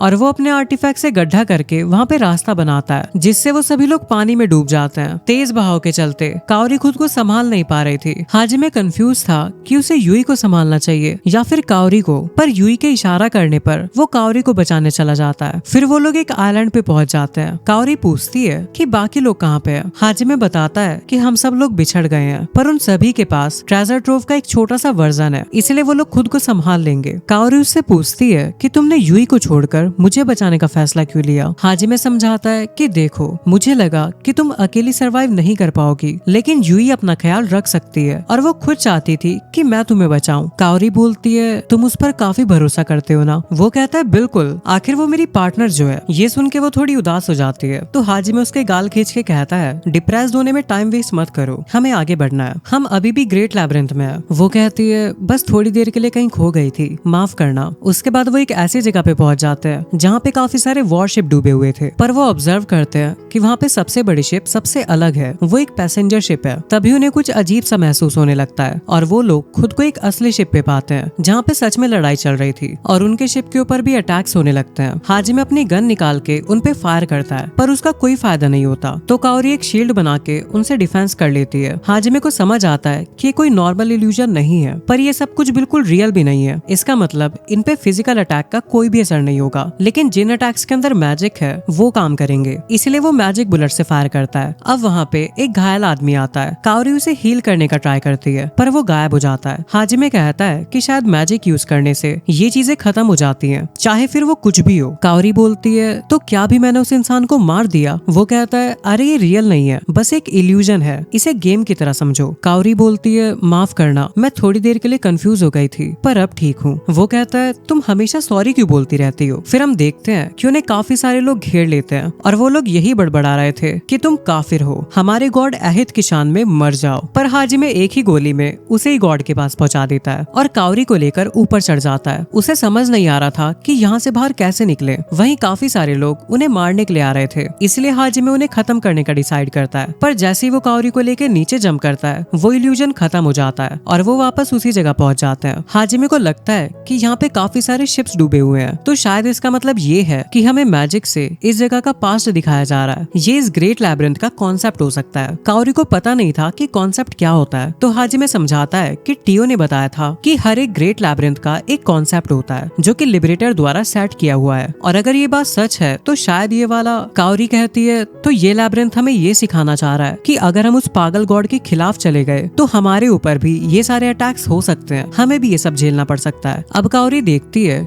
कि उस शिप के ऊपर काफी सारे लोग मरे पड़े हैं, लेकिन उसे ये सब देखने की आदत नहीं थी, इसीलिए उसे उल्टी आने लगती है, जिसके लिए वो माफी मांगती है। हाजिमे कहता है कि मैं समझ सकता हूँ, जब मैं लैब्रिंथ के अंदर गिरा था तो ऐसी चीजें देख के मैं भी पागल होने वाला था। काओरी कहती है पर यूई की वजह से ऐसा कुछ नहीं हुआ। वो बोलता है हाँ पता नहीं, अगर मैं उससे ना मिला होता तो क्या होता। वो कहती है मुझे थोड़ी जलन हो रही है, काश वो मैं होती जो तुम्हें संभालती और प्रोटेक्ट करती, पर मुझे खुद ही नहीं पता कि मैं तुम्हारे लिए क्या कर पाती। मैं तो एक छोटा सा वादा भी नहीं निभा पाई। यूई सच में एक टफ राइवल है। हाजिमे कहता है कि तुम जब से यहाँ पे आई हो तुम बार बार सॉरी बोल रही हो और ऐसी अजीब सी स्माइल कर रही हो, मुझे ये बताओ कि तुम मेरे साथ क्यों आई हो। काओरी बोलती है तो तुम ये कहना चाहते हो कि मैं बस तुम्हारे रास्ते में आ रही हूँ। हाजिमे कहता है हाँ आ रही हो। अच्छा ये बताओ कि तुम शिया के बारे में क्या सोचती हो? शुरुआत में हमने उसके साथ भी बुरा बर्ताव किया, मैं तो बस यूई को स्पेशल समझता था, सोचा था कि शिया जल्दी हार मान लेगी, पर वो ऐसी नहीं निकली। वो रोती थी, हंसती थी, गुस्सा होती थी, लेकिन फिर भी वो हमेशा एंजॉय करती थी। वो मैजिक भी यूज नहीं कर सकती, इसीलिए कई जगह वो ज्यादा कुछ नहीं कर पाती, पर उसने कभी अपना सर नहीं झुकाया, उसने कभी भी खुद को किसी से कम नहीं समझा। काओरी कहती है पर मैं भी खुद को यूई के सामने नीचा नहीं समझती हूँ। पर हाजिमे कहता है कि शायद तुमने नोटिस नहीं किया, पर यहाँ आने के बाद तुम बार बार सॉरी बोल रही हो और तुम्हारी स्माइल भी अलग है। अपना सर मत झुकाओ, मेरी आंखों में देखो। मैं तुम्हें फिर से बोलता हूँ, मैं यूई से प्यार करता हूँ, चाहे कोई और मेरे लिए कितना भी इम्पोर्टेंट हो जाए, पर यूई मेरे लिए हमेशा स्पेशल रहेगी। अगर ये बात सुन के तुम्हें तकलीफ होती है और तुम खुद को यूई से कंपैरिजन में हारा हुआ मानती हो तो तुम्हें मेरे करीब नहीं होना चाहिए। फिर हम किंगडम का सीन देखते हैं जहाँ आइको अपने स्टूडेंट्स को एक इम्पोर्टेंट बात बताने जा रही थी। तभी एक नन उससे कहती है कि मैं तुम्हें ले जाने आई हूँ। आइको कहती है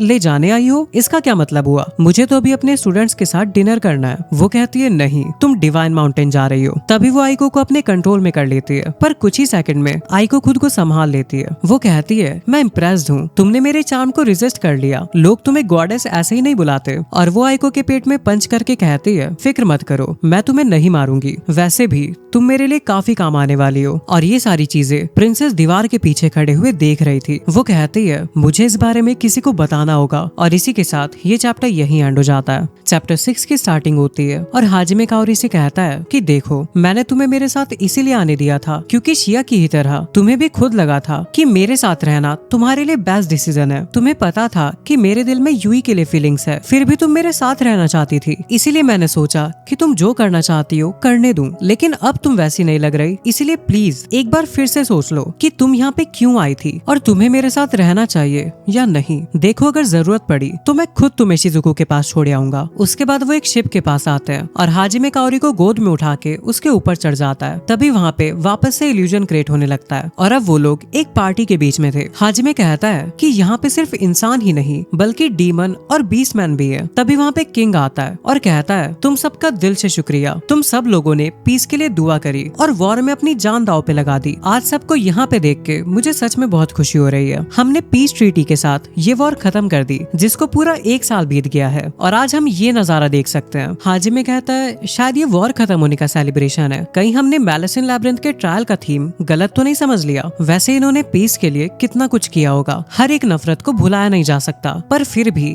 ये सभी लोग एक साथ मुस्कुरा रहे हैं। फिर किंग बोलता है कि पीस ट्रीटी को 1 साल हो गया, और ये बात मुझे सोचने पे मजबूर करती है कि कितने बेवकूफों वाली बात है। हम तुम जैसे जानवरों के साथ पार्टी कर रहे हैं, तुम्हारे जैसे काफिरों के साथ फ्यूचर की बात करना एक बेवकूफी है। तभी क्राउड में से एक बंदा बोलता है कि आखिर ये सब चल क्या रहा है, तुम क्या बोल रहे हो? पर इतने में ही एक आदमी उसे मार डालता है। किंग कहता है, तो जैसे मैंने शुरू में कहा था, तुम सबको यहाँ पे देखकर मुझे बहुत खुशी हो रही है। ये गंदी प्रजाति जिन्हें हमारे खुदा ने ठुकराया है, हमारे साथ देश बनाने का दिखावा कर रहे हैं, हम इंसानों के बराबर बनने का नाटक। कितनी घिनौनी बात है। जो लोग अहित से मुंह मोड़कर किसी बेकार पेगन गॉड को पूजते हैं, उन्हें आज के बाद बर्दाश्त करने की जरूरत नहीं। मुझे खुशी है कि आज मैं इस देश की सभी बड़ी हस्तियों का एक साथ खात्मा कर सकूंगा। और वो खुदा को मानने वाले सैनिकों से उन सभी को मरवा देता है। ये सब उसने अपने खुदा अहित के लिए किया था। इतना खून खराबा काउरी देख नहीं पा रही थी। और फिर वो किंग एक कमरे में चला जाता है जिसके साथ एक लड़की भी थी, और वो इल्यूजन खत्म हो चुका था। काउरी उससे पूछती है कि हमारे कुछ किए बिना ये अपने आप कैसे खत्म हो गया? हाजिमे कहता है, शायद इसे आगे बढ़ाने के लिए जहाज के अंदर जाना पड़ेगा। मुझे लगता है कि वो विजन हमें इसीलिए दिखाया गया ताकि हमें पता चल सके कि वो गॉड हमारे लिए किस तरह की सिचुएशन बना सकता है। वैसे ये बहुत घटिया सिस्टम है, खास करके इस दुनिया के लोगों के लिए जो कि उनके खुद के ही भगवानों से उनका भरोसा उठवा रहा है। फिर काउरी पूछती है कि वो लास्ट विजन में वॉर खत्म होने के बाद किंग ने सबको धोखा दिया ना? हाजिमे कहता है, लगता तो ऐसा ही है, लेकिन फिर भी ये थोड़ा अजीब है, क्योंकि जब वो स्टेज पे आया था तो सभी लोग उसे प्यार और इज्जत के साथ देख रहे थे। पर अगर उसके दिल में बीस्टमैन और डीमंस के लिए पहले से ही नफरत होती तो उसे लोगों से इतनी इज्जत कैसे मिल पाती? काउरी कहती है, हाँ, उसकी बातों से ऐसा लग रहा था जैसे वॉर के 1 साल बाद अचानक से ही कुछ ऐसा हुआ हो जिससे वो बदल गया। हाजिमे बोलता है, ये सब जरूर उस गॉड ने किया होगा। अब थोड़ी आगे चलने पर हाजिमे को एक धागा दिखता है, वहाँ पे कुछ ट्रैप्स थे जिनसे वो बच जाता है। वो कहता है कि अब फिजिकल ट्रैप्स भी आने लगे, ये सारे लिबरेटर्स काफी खराब है। तभी वहाँ पे काफी तेज हवा चलने लगती है जिसमें काउरी उड़ के पीछे चली जाती है, और हाजिमे के पास कुछ सोल्जर्स आ जाते हैं, लेकिन वो सबको मार के आगे बढ़ जाता है और काउरी को आवाज देने लगता है। पर काउरी वहीं पे साइड में थी। वो पूछता है कि तुम ठीक तो हो ना? काउरी कहती है, मुझे बहुत डर लग रहा है, तो क्या थोड़ी सी तसल्ली दोगे? और वो उसके करीब आने लगती है, पर हाजिमे उसके गले पे बंदूक रख देता है। वो पूछती है कि तुम क्या कर रहे हो? हाजिमे कहता है, ऑब्वियसली अपने दुश्मन को मार रहा हूँ, जैसे तुमने अभी काउरी को मारने की कोशिश की। और वो उस पे फायर कर देता है। काउरी अभी भी जिंदा थी। वो रोते हुए कहती है, तुमने ऐसा क्यों किया? पर हाजिमे उसके एक और गोली धर देता है और बोलता है कि काउरी की आवाज में बोलना बंद कर और उसके शरीर को भी मत हिला, मैं तुझे काउरी की बॉडी के अंदर साफ साफ देख सकता हूँ। वो हंसते हुए कहती है, समझ तो गया होगा पर तू कुछ कर नहीं सकता। पर हाजिमे वापस उसके ऊपर एम कर लेता है। वो कहती है, रुको,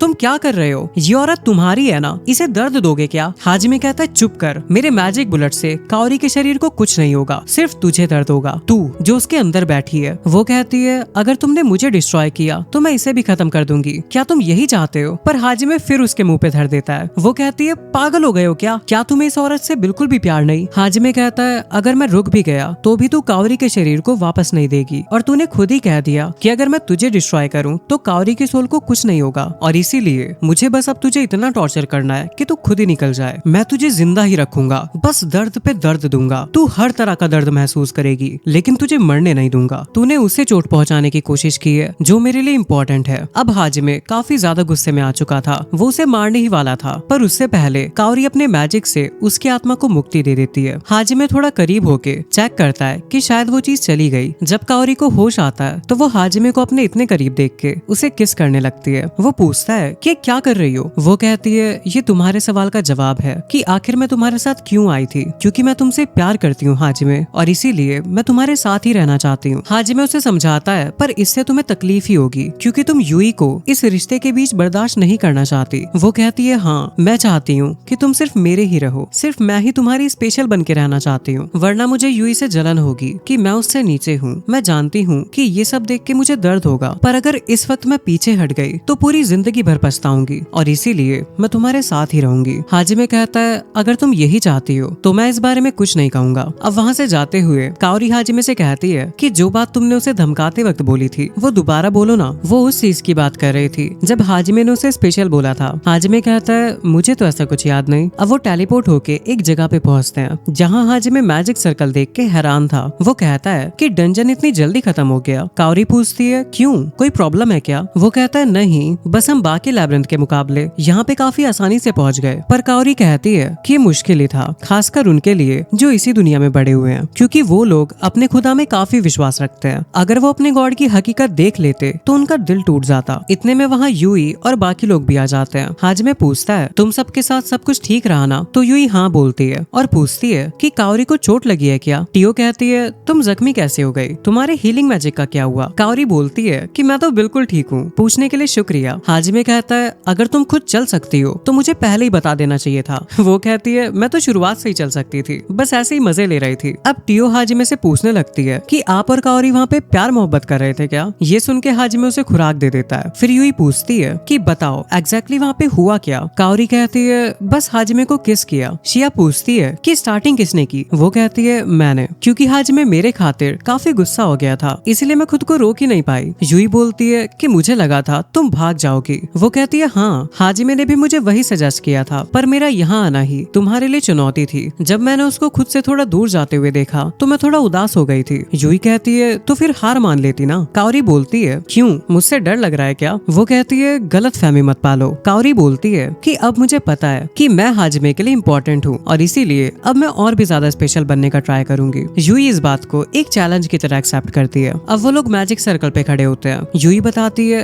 कि मुझे मिल गया, ये रिसरेक्शन मैजिक पावर है। तभी उनके सामने एक मरमेड अपीयर होती है जिसने लैब्रिंथ बनाया था। वो कहती है कि उस गॉड के इशारे पे मत चलना, खुद डिसाइड करो और अपने पैरों पे आगे बढ़ो, क्योंकि खुशी सिर्फ उनको मिलती है जिनके पास फैसले लेने की आजादी होती है। अब उन्हें लैब्रिंथ क्लियर करने का प्रूफ भी मिल जाता है, पर तभी वो जगह डूबने लगती है। हाजिमे यूई को स्पेशल मैजिक यूज करने को कहता है जिससे वो लोग पानी के ऊपर आ जाते हैं, पर लहर की वजह से वो वापस डूब जाते हैं और उनके सामने वही पुराना मॉन्स्टर आ जाता है। काओरी कहती है कि ये तो वही है जो सब कुछ मेल्ट कर देता है और समुद्र को भी कंट्रोल करता है। आखिर अब क्या करें? अब वो मॉन्स्टर उन पे हमला करने लगता है, पर वो लोग शील्ड में थे। हाजिमे समझ चुका था कि यूई और टियो का फायर मैजिक अंडर वाटर काम नहीं करेगा, तो बस एक ही रास्ता है कि उस जैली को इतनी जल्दी वेपोराइज कर देना कि वो रीजनरेट ही ना कर पाए। वो अपने समन किए हुए क्रिस्टल से मिसाइल्स बनाने लगता है, पर उसे कम से कम 3 मिनट का टाइम चाहिए था। अब वो मॉन्स्टर उन्हें खाने आ रहा था। टियो कहती है कि अगर वो और करीब आएगा तो मैं ड्रैगन में ट्रांसफॉर्म हो जाऊंगी, पर तभी अचानक कुछ फिश आके उस मॉन्स्टर पे अटैक करती है। ये सब हमारे गीगा चैट लहमन ने करवाया था। ये वही है जिसे हाजिमे ने एक्वेरियम से आजाद करवाया था। हाजिमे उसे थैंक्स बोलता है। फिर लहमन शिया के हालचाल पूछता है और बताता है कि मैं तो बस यहाँ पे घूम रहा था, पर तभी एक जानी पहचानी मैजिक पावर सेंस हुई। मैंने तुम्हें प्रॉब्लम में देखा तो तुरंत आ गया। शिया के पूछने पे वो बताता है कि मैंने ही अपनी पावर से उन फिशेस से उस मॉन्स्टर को भगाया। इतने में हाजिमे का काम भी हो गया था और वो मिसाइल से अटैक करता है जिससे वो मॉन्स्टर ब्लास्ट हो जाता है। इधर यूका बोलती है कि आइको सेंसे को डिवाइन माउंटेन पे गए हुए पूरे 3 दिन हो गए हैं। ईस्टर ने बोला था कि वो जल्दी वापस आ जाएंगी। शिजुको बोलती है, लिली भी अभी तक नहीं आई। बाकी लड़कियां बताती है कि किंग ने बोला टेंशन की कोई बात नहीं है, लेकिन इनके अलावा भी काफी सारे लोग गायब हो चुके हैं। तभी मेल्ड आके पूछता है कि क्या हुआ? मैंने सुना है कि आइको डिवाइन माउंटेन गई है। वो हाजिमे वाली बात डिस्कस करने। क्लासमेट कहता है वो गई तो है लेकिन वापस नहीं आई, उनके सारे गार्ड्स भी गायब हैं। मेल्ड कंफर्म करता है कि और भी कई लोग अचानक से मिसिंग हो गए हैं, क्योंकि वो भी इन्वेस्टिगेट कर रहा था। दूसरी तरफ डिवाइन माउंटेन पे जिसने आइको को किडनैप किया था वो बताती है कि तुम जो करने की कोशिश कर रही हो वो सब मेरे लॉर्ड को पसंद नहीं आ रहा, जबकि जो तुम्हारा स्टूडेंट कर रहा है वो उन्हें ज्यादा इंटरेस्टिंग लग रहा है। इसीलिए सही टाइम आने तक तुम लोगों को मेरे लॉर्ड के खेल से निकाल दिया गया है। और ये चैप्टर यही एंड हो जाता है। चैप्टर 7 की स्टार्टिंग होती है और मियो हाजिमे को नींद से जगाती है। वो पूछती है कि पापा और बड़ी बहन यूई हमेशा बिना कपड़ों के क्यों रहते हैं? हाजिमे कहता है जब तुम बड़ी हो जाओगी तो समझ जाओगी। तभी वहाँ पे बाकी लोग भी आ जाते हैं। रेमिया कहती है कि ब्रेकफास्ट रेडी हो गया है। काओरी बोलती है तुम्हारा फेवरेट ब्रेकफास्ट बना है, पर पहले दोनों कपड़े पहनो। शिया कहती है हाँ, ये मियो की एजुकेशन के लिए अच्छा नहीं है। अब वो लोग खाना खाने लगते हैं और हाजिमे बताता है कि मैलेसिन के लैबिरिंथ से आए हमें पूरे 6 दिन हो चुके हैं, हम यहाँ पे काफी ज्यादा रुक गए, इसीलिए जल्दी निकलना पड़ेगा। लेकिन मियो पूछती है पापा आज हम क्या करेंगे? हाजिमे कहता है सोच रहा था कि न्यू इक्विपमेंट्स बनाओ या फिर नहीं। मियो कहती है उसमें मैं आपकी हेल्प करूंगी। उसके बाद वो लोग स्विमिंग करने जाते हैं। इधर हाजिमे अपने इक्विपमेंट्स रेडी कर रहा था। वो सोच रहा था कि हमें यहाँ से जल्दी निकलना होगा, लेकिन आखिर मियो को क्या बोलूं? वो रोने लग जाएगी। उसे आइको सेंसे की बात याद आती है। उन्होंने कहा था मैं नहीं चाहती कि तुम सभी से अपना रिश्ता तोड़ दो। अब रेमिया हाजिमे के पास आती है और उसे थैंक्स बोलती है। हाजिमे को समझ नहीं आ रहा था कि वो ऐसा क्यों बोल रही है। रेमिया कहती है तुम मेरी बेटी के लिए इतने एफर्ट कर रहे हो, उसकी खुशी के बारे में सोच रहे हो, एक माँ होने के नाते थैंक यू तो बनता है। हाजिमे बोलता है तुम्हें पता था कि मैं उसी के बारे में सोच रहा हूँ? वो कहती है, अरे सबको पता है, मुझे खुशी है कि मियू को इतने अच्छे लोग मिले। हाजिमे, तुम सब ने हमारे लिए इतना कुछ किया है, इसीलिए तुम इसके बारे में टेंशन मत लो। तुम्हें जो करना है वो करो। तुमसे मिलने के बाद वो इतनी बड़ी हो गई है। पहले तो बिल्कुल बच्चों जैसी थी,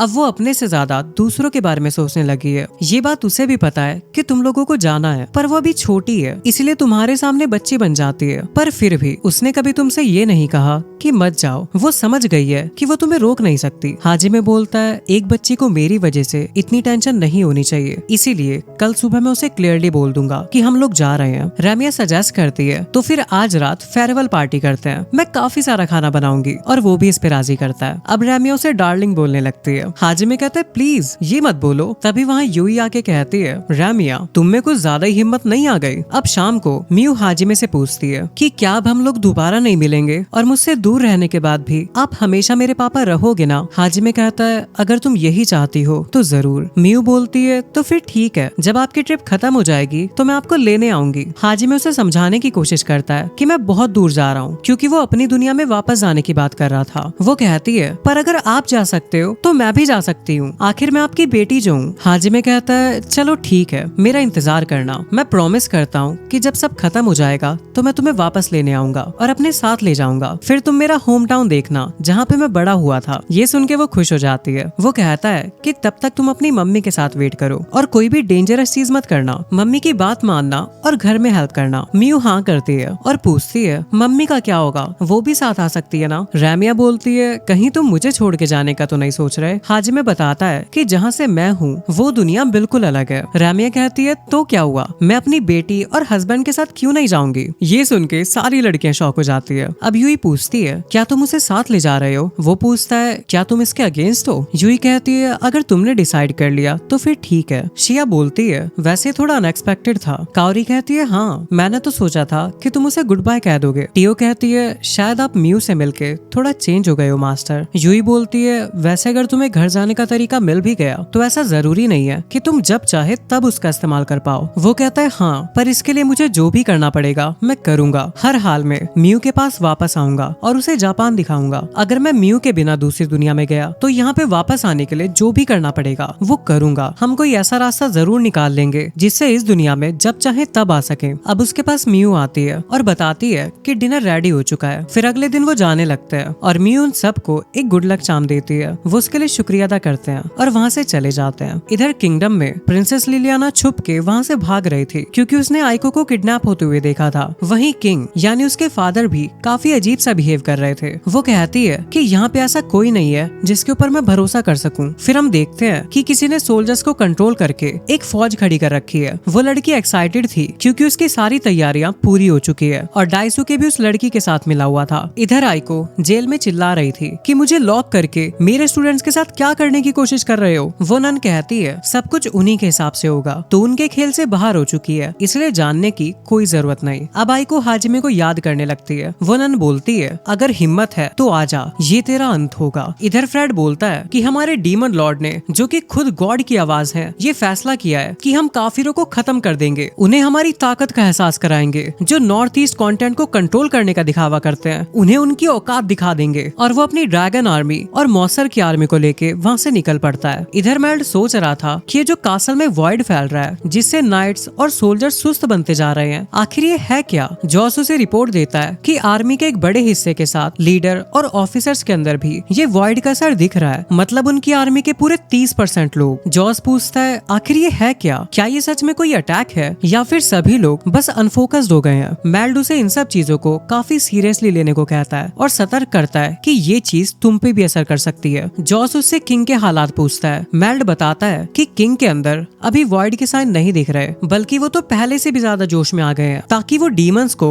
गॉड के नाम पे सजा दे सके। मेल्ड उसे ऑर्डर देता है कि डार्क मैजिक यूजर्स को इकट्ठा करो और इस वॉइड की असलियत को इन्वेस्टिगेट करो और साथ ही इससे बचाव का भी तरीका ढूंढो। जॉस उससे कोकी और बाकी हीरोज के बारे में पूछता है। मेल्ड कहता है, उनसे मैं बात करूंगा, फिलहाल वो थोड़े अनस्टेबल हैं, जरूरत ना पड़े तो मैं उन्हें परेशान नहीं करना चाहता, पर ऐसा लगता है कि अब ये सब अवॉइड नहीं किया जा सकता। अब वो सोचने लगता है कि एक ऐसा मैजिक जिससे सिर्फ हमारे सोल्जर का हौसला टूट रहा है, नेचुरली तो इसका शक डीमंस पे जाता है, लेकिन रॉयल पैलेस पे डायरेक्ट अटैक करना ये तो इम्पॉसिबल है। और अगर पैलेस पे मैजिक करना पॉसिबल भी होता तो वो और भी ज्यादा पावरफुल मैजिक यूज कर सकते थे और अगर वो बिना नजरों में आए मैजिक यूज कर सकते हैं तो उन्होंने मेरे ऊपर मैजिक क्यों नहीं यूज किया। अगर मैं यानी नाइट कमांडर मर जाता तो आर्मी का हौसला वैसे ही टूट जाता। उसे कुछ गड़बड़ लग रही थी, इसीलिए वो एक लेटर लिखने लगता है और बोलता है कि अगर मुझे कुछ हुआ तो प्लीज ये लेटर हाजिमे तक पहुंच जाना चाहिए। तभी उसके डोर पे कोई नॉक करता है। पूछने पे वो बताता है कि मैं डाइसुके हूँ, आपसे कुछ इम्पोर्टेंट बात करनी थी। वो अंदर आके कहता है सॉरी, मैं आपसे काफी ज्यादा डिमांड कर रहा हूँ, पर ये बात मैं क्लासमेट के सामने नहीं बोलना चाहता था। मेल्ड कहता है कोई बात नहीं, जो भी बात है बता दो, साथ में मिलकर सॉल्व करेंगे। पर डाइसुके अजीब सा बिहेव कर रहा था। तभी दरवाजे पे जॉस अर्जेंट रिपोर्ट लेके आता है। डाइसुके कहता है कि कोई बात नहीं, आप पहले रिपोर्ट सुन लो, तब तक मैं बाहर वेट कर लेता हूँ। अब जैसे ही मेल्ड दरवाजा खोलता है उसके ऊपर अटैक हो जाता है, क्योंकि अब जॉस को भी कंट्रोल कर लिया गया था। इधर डाइसुके डरने की एक्टिंग कर रहा था। जब जॉस उसके ऊपर हमला करने जाता है तो मेल्ड उसे रोक लेता है, लेकिन वो हैरान था कि कंट्रोल होने के बाद जॉस काफी ज्यादा ताकतवर हो चुका है। वो डाइसुके को वहाँ से भागने को कहता है, पर डाइसुके पीछे से उसे खंजर मार देता है और ये चैप्टर यहीं एंड हो जाता है। चैप्टर 8 की स्टार्टिंग में यूका और बाकी लड़कियां रात को शिजुको के पास जाते हैं। वो पूछती है कि इतनी रात को क्या चल रहा है। वो कहते हैं हमें नींद नहीं आ रही थी। शिजुको बोलती है तुम इसलिए परेशान हो ना क्योंकि काफी सारे गार्ड्स मिसिंग हैं। ताइको बताती है कि आज हमने पूरा दिन ढूंढा लेकिन फिर भी नहीं मिले, शायद कैप्टन को उनके बारे में कुछ पता लगाओ। तभी एक लड़की पूछती है पर कैप्टन तो ठीक होंगे ना। दूसरी तरफ हम देखते हैं कि डाइसुके का खंजर घुसने के बाद भी कैप्टन मेल्ड अभी भी जिंदा है। डाइसुके कहता है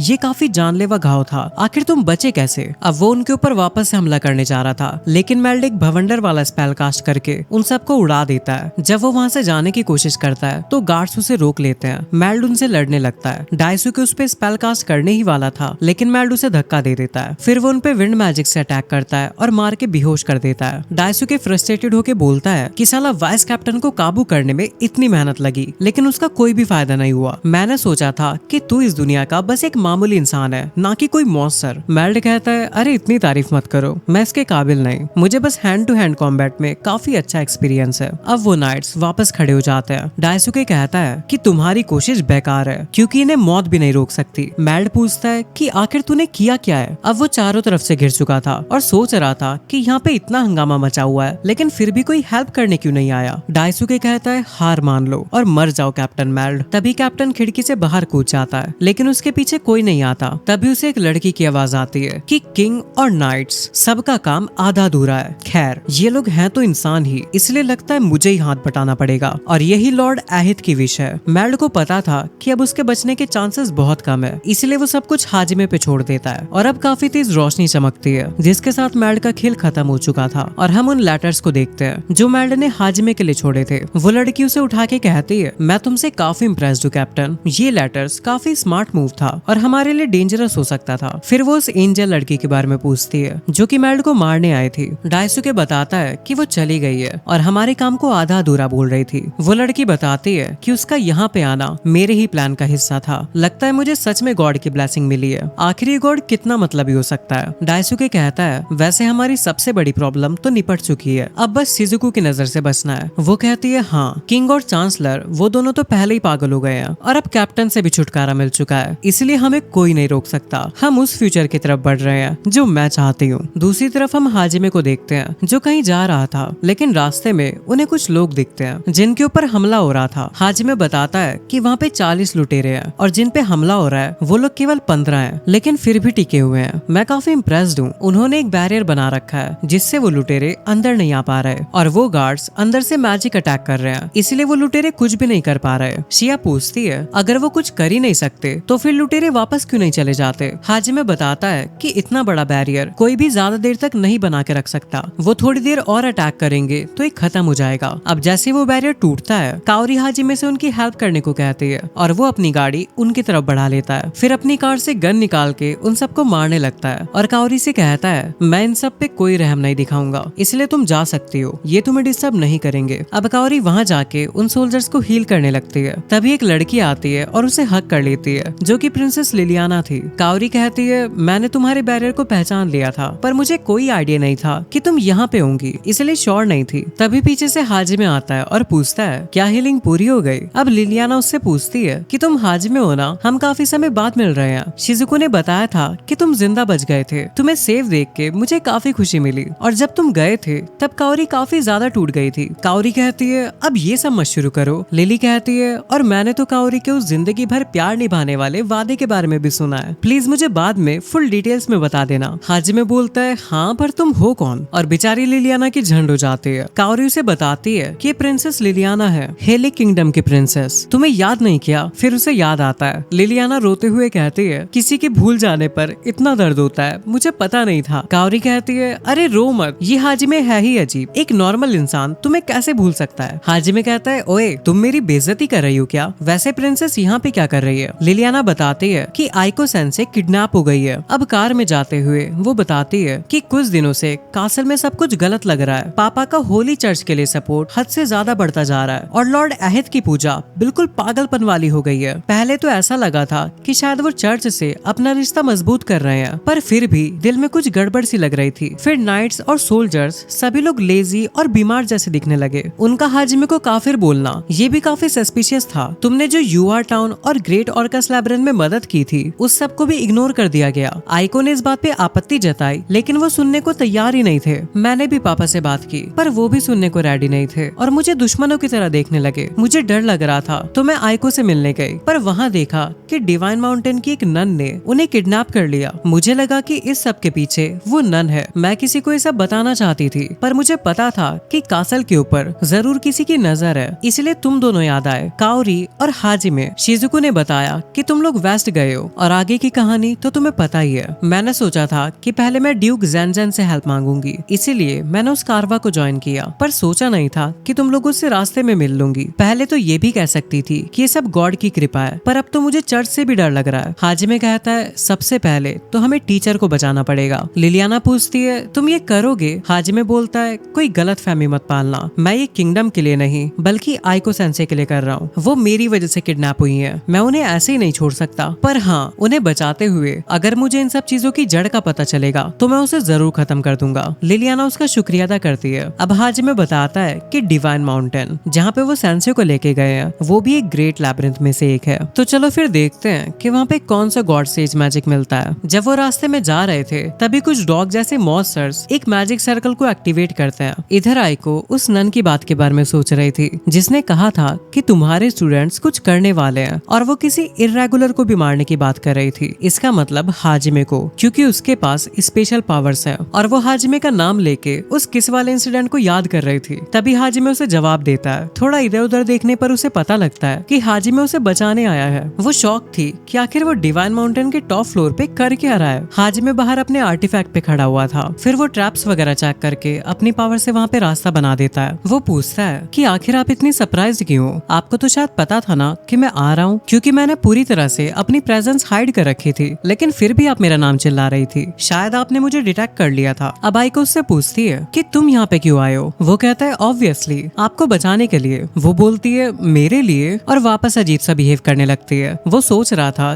कहीं इनका दिमाग तो नहीं सटक गया। अब जैसे ही वो उसके करीब जाता है वो शर्माने लगती है और कहती है कि अभी नहीं, मैं तुम्हारी टीचर हूँ। वो कहता है, अरे मैं सिर्फ सील हटाने की कोशिश कर रहा हूँ। वो बोलती है, अच्छा तो ये बात है। हाजिमे कहता है, तो आप क्या सोच रही थी? अब वो उससे पूछती है कि तुम्हें कैसे पता लगा कि मुझे यहाँ पे रखा गया है? ये बात तो किसी को नहीं पता थी। हाजिमे बताता है कि प्रिंसेस ने बताया, उसने तुम्हें किडनैप होते हुए देख लिया था, कासल पे नजर रखी गई है, इसीलिए वो अकेली कैपिटल छोड़कर हेल्प ढूंढने निकल पड़ी। आइको बोलती है, लिलियाना ने ये सब किया और तुम हेल्प के लिए राजी भी हो गए? हाजिमे कहता है, हाँ, क्योंकि इस सिचुएशन का थोड़ा बहुत जिम्मेदार मैं भी हूँ। मुझे पता है कि शायद आप मुझे दोबारा नहीं देखना चाहती थी, पर जब तक यहाँ पे बाकी लोग नहीं आ जाते थोड़ा सहन कर लो। आइको उसका हाथ पकड़ के कहती है कि ऐसा नहीं है कि मैं तुम्हें दोबारा कभी नहीं देखना चाहती थी। भले ही तुम्हारा शिमुज़ु को मारने वाला मैटर अभी भी मेरे दिल से पूरी तरह से नहीं गया है और शायद कभी जाए भी ना, पर फिर भी मैं समझ गई हूँ कि तुमने ट्रिगर क्यों दबाया था। मैं तब सही से कह नहीं पाई, पर अब कह देती हूँ। मुझे बचाने के लिए तुम्हारा शुक्रिया। माफ करना, मेरी वजह से तुम्हें किसी की जान लेनी पड़ी। हाजिमे बोलता है, मैं जो चाहता था मैंने वही किया। मैंने आपका थैंक्स तो एक्सेप्ट कर लिया है, पर सॉरी रिजेक्ट करता हूँ। अब चलो जल्दी यहाँ से निकलते हैं। आइको बोलती है कि केयरफुल रहना, चर्च ने तुम्हें विधर्मी घोषित कर दिया है और जिसने मुझे किडनैप किया वो शायद। वो कहता है, हाँ मुझे पता है, जो भी हो पहले आपको सेफ निकालूंगा और फिर यहाँ का काम निपटाऊंगा, और उसके लिए चाहे मुझे चर्च से ही क्यों ना भिड़ना पड़े। तभी हाजिमे को एक खबर मिलती है कि मॉन्स्टर्स किंगडम के ऊपर अटैक कर रहे हैं और कैपिटल का जो बैरियर है वो भी टूट चुका है। वो आइको को कोकी और उसके ग्रुप के पास जाने को बोलता है, पर तभी उनके ऊपर वही ब्राइट लाइट चमकती है जिससे मैड पे अटैक हुआ था, पर हाजिमे तुरंत आइको को लेके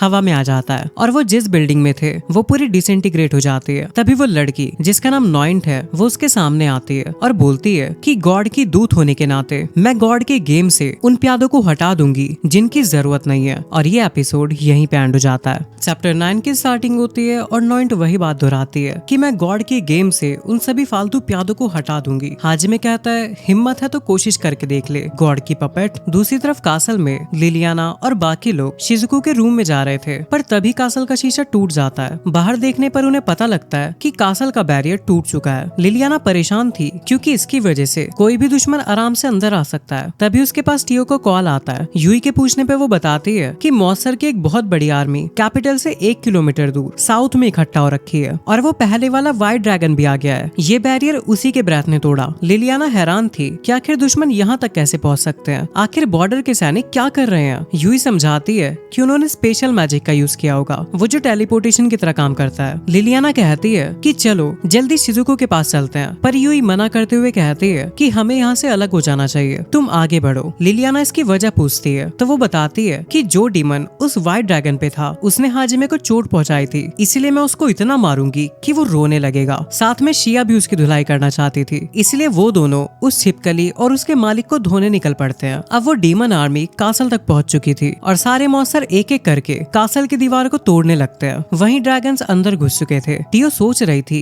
कि अब हमें क्या करना चाहिए। तभी वहाँ पे यूई और शिया भी आ जाती है और पूछती है क्या तुमने अभी तक उस कमीने को ढूंढा। वो कहती है मैं समझ सकती हूँ कि तुम दोनों कैसा फील कर रही हो, पर प्रिंसेस लिलियाना पे थोड़ा तो रहम करो, तुमने उसे अकेला छोड़ दिया। तभी उसके पास हाजिमे का कॉल आता है और वो बताता है कि एक बहुत ही खतरनाक चीज आ रही है, तुम यहाँ पे आके सेंसे को संभालो, इन्हें गोद में लेके मैं सही से लड़ नहीं पा रहा। तो टियो वहाँ से निकल पड़ती है। तभी अचानक शिया को कुछ महसूस होता है और वो यूए को कूदने के लिए कहती है। फिर हम देखते हैं कि उनके ऊपर स्पेशल मैजिक सर्कल अपीयर होता है जिससे व्हाइट ड्रैगन ने अपना ब्रेथ अटैक किया था, पर वो दोनों बच गए थे। फ्रेड बोलता है कि मुझे पता था तुम्हारे पास एक ऐसी एबिलिटी है जो कि कर्स का पहले से ही पता लगा लेती है। वो शिया की बात कर रहा था। वो कहता है कि तुम उस वॉल्केनो से कैसे बचे, मुझे समझ नहीं आ रहा। उस आदमी का सरवाइव करने के लिए पागलपन काफी खतरनाक है। अब मॉन्स्टर्स किंगडम के अंदर घुस के तबाही मचाने लगते हैं और फ्रेड उन दोनों को मारने का सोच रहा था ताकि वो बाद में उसके लिए खतरा ना बने। वो दोनों भी कहते हैं कि कोशिश करके देख ले और शिया हाजिमे की रिंग पहन लेती है। जब वो ड्रैगन उन पे अटैक करता है तो यूई भी उसे स्पेशल मैजिक से एंटर करवा के उसका दूसरा मुंह फ्रेड के पीछे खोल देती है, जिससे उसके काफी सारे ड्रैगन मारे जाते हैं। यूई उसे चुनौती देती है, इसीलिए फ्रेड सबको ऑर्डर देता है कि उस मैजिक कास्टर लड़की को मैं मारूंगा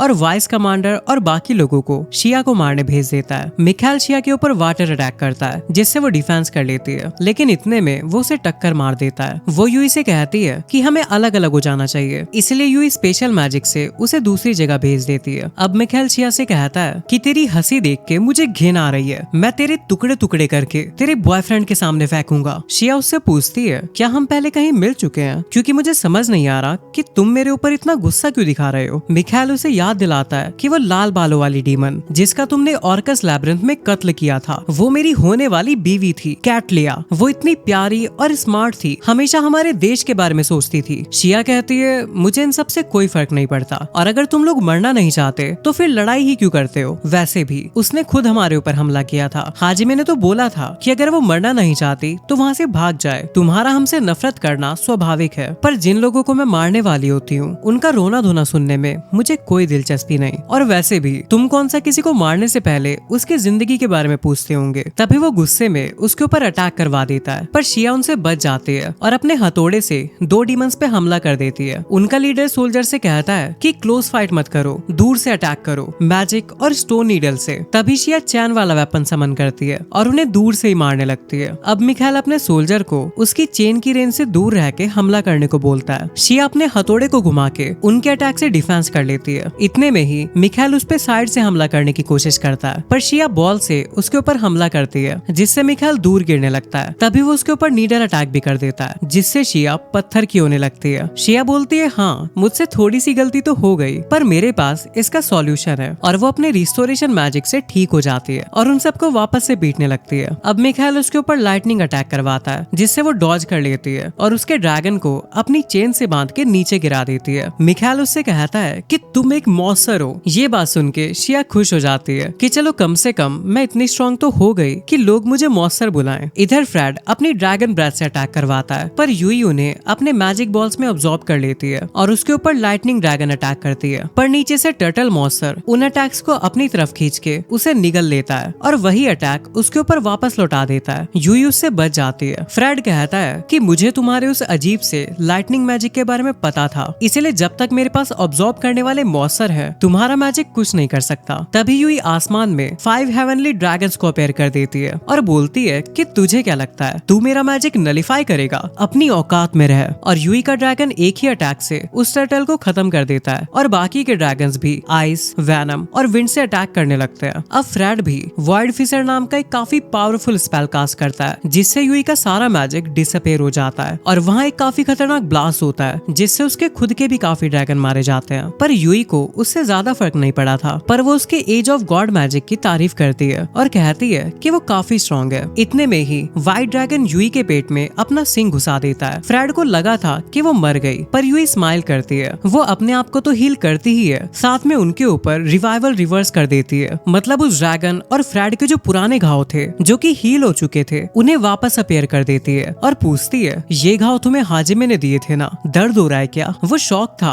कि जो उसकी पुरानी चोटें थी वो घाव उसने वापस कैसे जिंदा कर दिए। उसे डर था कि शायद इस बार भी मैं जीत नहीं पाऊंगा, जबकि वो पहले से भी काफी ज्यादा स्ट्रॉन्ग होके आया था और यूई उससे अकेली लड़ रही थी। वो भागने की कोशिश तो करता है पर यूई उसे जाने नहीं देने वाली थी। उसके ड्रैगन्स यूई पे अटैक करते हैं पर उसका कोई फायदा नहीं था। फ्रेड बुरी तरह से जख्मी हो चुका था, पर उन ड्रैगन्स ने उसे इतना टाइम तो दे ही दिया था कि तब तक वो भाग चुका था। इतने में वहाँ पे शिया भी आ जाती है और पूछती है कि अगर वो डीमन अभी भी जिंदा है तो मैं भी उसे पीटना चाहूंगी। पर यूई की आंखें गुस्से में लाल हो रखी थी। वो बताती है कि वो भाग गया। दूसरी तरफ नॉइन अपने फैदर से अटैक कर रही थी। हाजिमे गन से उन्हें रोकने की कोशिश करता है और डॉज कर लेता है। आइको उससे माफी मांगती है क्योंकि उसकी वजह से हाजिमे सही से लड़ नहीं पा रहा था। वो कहता है फिक्र मत करो, मैं पहले से ही तैयार होके आया था कि आपको वापस ले जाने के लिए जो करना पड़ेगा करूंगा। नॉइन कहती है लगता है अभी भी बात करने की एनर्जी है इर्रेगुलर, और वो उस पे अटैक करने आने लगती है। हाजिमे की गोलियों का भी कोई असर नहीं हो रहा था, पर फिर भी हाजिमे उसके अटैक से बच जाता है और अपने आर्टिफैक्ट से उस पे फायर करवाने लगता है। नॉइन उसे ब्लॉक कर लेती है और हाजिमे की तारीफ करती है क्योंकि वो एक्स्ट्रा वजन उठा के भी खुद को डिफेंड कर पा रहा था। वो कहती है कि तुम कुछ ज्यादा ही स्ट्रॉन्ग हो, इसीलिए तुम गॉड की कठपुतली बनने के लायक नहीं। हाजिमे कहता है सुन के तसल्ली मिली क्योंकि मैं किसी ऐसे गॉड को सर्व नहीं करने वाला जो अटेंशन का भूखा हो। नॉइन कहती है मुझे गुस्सा दिलाने की कोशिश बेकार है क्योंकि मेरे पास इमोशंस नहीं है। वो कहता है मैं तुम्हें गुस्सा नहीं दिला रहा, बस सच बोल रहा हूँ। अब नॉइन उसके ऊपर हेल फायर अटैक करती है पर उसके आर्टिफैक्ट्स ने उसे बचा लिया था। हाजिमे बताता है कि ये बस प्रोटोटाइप है, पर फिर भी क्रिएशन और स्पेशल मैजिक ने बढ़िया काम किया। तभी किसी के गाने की आवाज आने लगती है। हाजिमे को पता नहीं था कि वो कौन गा रहा है। तभी उसके चारों तरफ कुछ लाइट चमकने लगती है। आइको के पूछने पे वो बताता है कि ये लोग मेरे मैजिक को कमजोर कर रहे हैं, मैं दुश्मन के इलाके में हूँ, इसीलिए उन्होंने पहले से तैयारी कर रखी है। नॉइन बताती है कि ये जरूर ईस्टर ने किया होगा, वो एक काम का प्यादा है। हाजिमे उससे पूछता है कि क्या तुम्हारे पास इतना फालतू टाइम है जो तुम मेरे ऊपर वेस्ट कर रही हो, क्योंकि तुम्हारा किंगडम बर्बाद होने वाला है, इसलिए शायद तुम्हारा डीमन से लड़ना ज्यादा बेटर रहेगा। वो कहती है अगर वो बर्बाद हो रहा है तो होने दो, शायद इसका अंत ऐसे ही लिखा होगा। हाजिमे बोलता है कि इसका मतलब अहिद के लिए ह्यूमंस सिर्फ टाइम पास के प्यादे हैं। इस बार वो ह्यूमंस के साथ खड़ा है और हो सकता है कि अगली बार डीमंस के साथ खड़ा हो। और वैसे जो डीमंस का गॉड है वो भी अहिद ही है ना, जो कि दोनों पक्षों से खेलता है। वो कहती है अगर ऐसा है भी तो तुम क्या कर लोगे? हाजिमे कहता है कुछ नहीं, मैंने बस जो लिबरेटर से सुना था उस बात को वेरीफाई कर रहा था। मेरे लिए तो दोनों साइड के लोग अजीब हैं। वैसे अगर मैं तुम्हारे रास्ते में आ रहा हूँ तो तुम मुझे मेरी दुनिया में वापस भेज सकते हो, पर नॉइंट मना कर देती है। हाजिमे इसकी वजह पूछता है। वो कहती है क्योंकि ये मेरे लॉर्ड की मर्जी है, वो चाहते हैं कि तुम मरो। तुमने हर मुश्किल को क्रॉस करके बहुत सारी पावर्स को इकट्ठा किया है और काफी सारे एलाइज बनाए हैं, पर फिर भी तुम अपनी मंजिल मिलने से पहले ही मारे जाओगे। उन्हें यही पसंद है कि तुम सफर करो, दुख से भर जाओ और रिग्रेट करो। उनके लिए ये सबसे मजेदार एंटरटेनमेंट है। हाजिमे कहता है इसका मतलब तुम सब दो कौड़ी के लोग हो।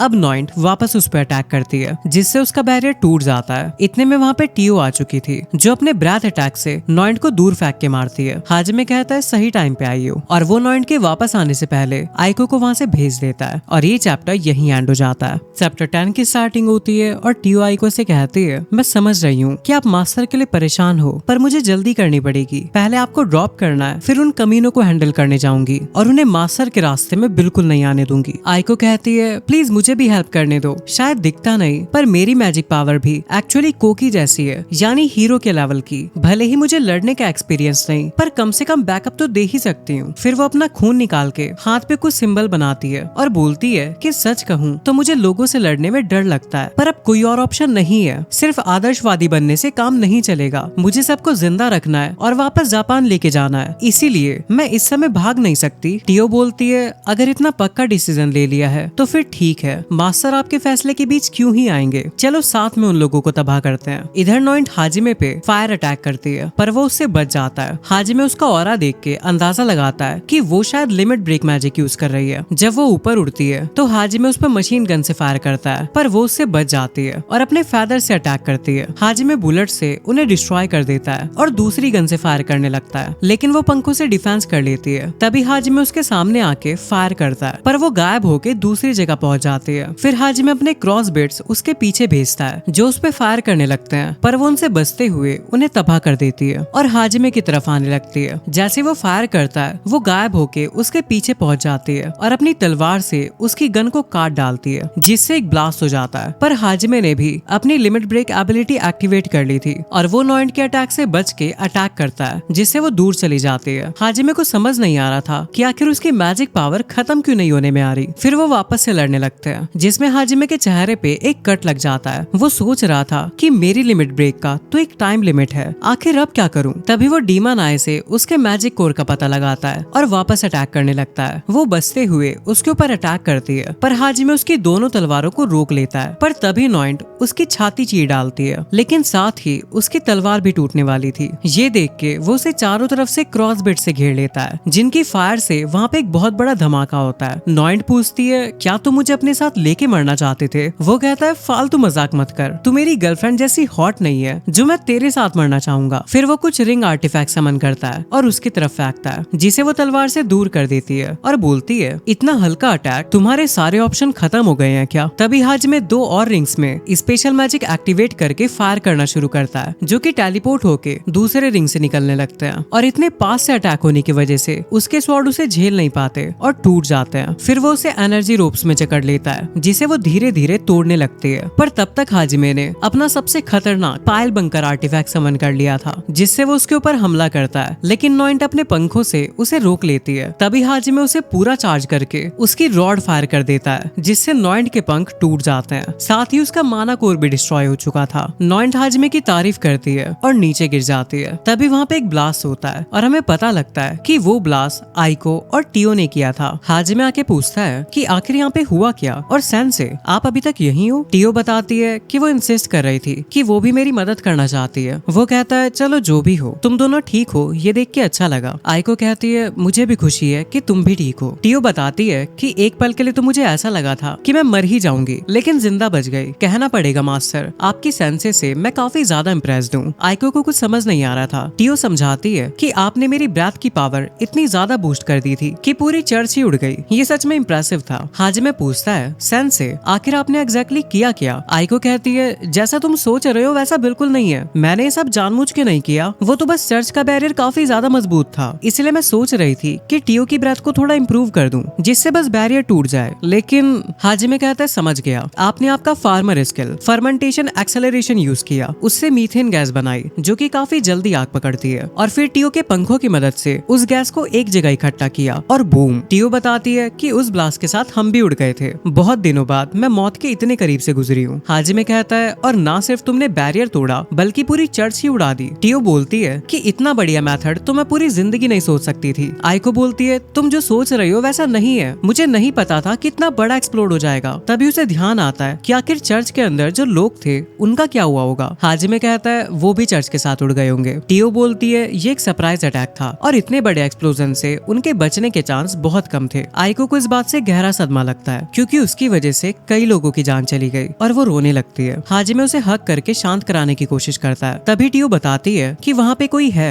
जो कि बिल्कुल नॉर्मल नहीं लग रहा। हाजिमे समझ जाता है कि वो आदमी उन्हें अपने पीछे आने को बोल रहा है। टियो पूछती है कि अब हमें क्या करना चाहिए। हाजिमे सोच रहा था कि अगर हम पहले जाके यूई के साथ मिलते तो ज्यादा अच्छा रहता, लेकिन लेकिन यहाँ तक गॉड एज के मैजिक के लिए आ ही गए हैं तो फिर आगे चलना चाहिए। वो आइको से कहता है कि शायद आपको ये पसंद आए, लेकिन आपको हमारे साथ आना पड़ेगा। आगे क्या होगा ये मुझे नहीं पता, लेकिन हमें पता लगाना पड़ेगा कि आखिर वो आदमी है कौन। वो लोग उसका पीछा करते हैं। फिर हाजिमे उससे पूछता है कि तुम कौन हो और हमसे क्या चाहते हो। तभी वो उसे एक तरफ इशारा करता है जहाँ मैजिक सर्कल अपीयर हो जाता है। हाजिमे समझ जाता है कि लैबिरिंथ का लिबरेटर है और उस मैजिक सर्कल से वो लोग लैबिरिंथ के एंड में पहुंच जाते हैं जहाँ एक और मैजिक सर्कल अपीयर होता है जिसके अंदर गॉड एज का मैजिक था। आइको कहती है ये तो स्पिरिट मैजिक लग रहा है। टियो समझाती है कि ये मैजिक इंसान की सोल को कंट्रोल कर सकता है। हाजिमे बोलता है शायद इसी की मदद से मिलेडी ने अपने सोल को उस गोलम के अंदर ट्रांसफर किया होगा। फिर वो इंस्क्रिप्शन पढ़ता है जिसमें लिखा हुआ था कि ये लैबिरिंथ लाओस बार्न ने डिजाइन किया है और इस लैबिरिंथ को जीतने के लिए तुम्हें इससे पहले 2 और लैबिरिंथ को जीतना होगा और जो जीतने वाला होगा उसे गॉड के ऊपर भरोसा नहीं होना चाहिए और साथ में उसे गॉड के भेजे हुए दूत को भी हराना होगा। हाजिमे ने पहले से ही 2 लैबिरिंथ को क्लियर कर रखा है और साथ में उसने नॉइंट को भी हरा दिया था। इसका मतलब वो ऑलरेडी इस लैबिरिंथ को जीत चुका है। वहीं उसे लैबिरिंथ क्लियर करने का प्रूफ भी मिल गया था। आइको कहती है कि ये मैजिक सच में काफी ज्यादा इंप्रेसिव है। अगर सच में ऐसे मैजिक एग्जिस्ट करते हैं तो कोई ऐसा मैजिक भी जरूर होगा जिससे हम जापान वापस जा सके। तभी टियो याद दिलाती है कि हमें जल्दी करनी चाहिए। आइको कहती है सही कहा, रॉयल कैपिटल पे अभी भी अटैक हो रहा है। उम्मीद है कि बाकी सब लोग ठीक होंगे। फिर हम कुछ देर पहले का सीन देखते हैं जब धमाके की वजह से शिजुको की नींद खुल जाती है और वो तलवार लेके बाहर निकलती है। तभी बाकी लड़कियां भी बाहर आ जाती है। फिर वो कोकी के दरवाजे पे नॉक करते हैं। जब कोकी बाहर आता है तो शिजुको गुस्से में कहती है कि इतने केयरलेस मत बनो, दरवाजा खोलने से पहले कम से कम पूछ तो लिया होता कि कौन है। अगर कोई दुश्मन होता तो।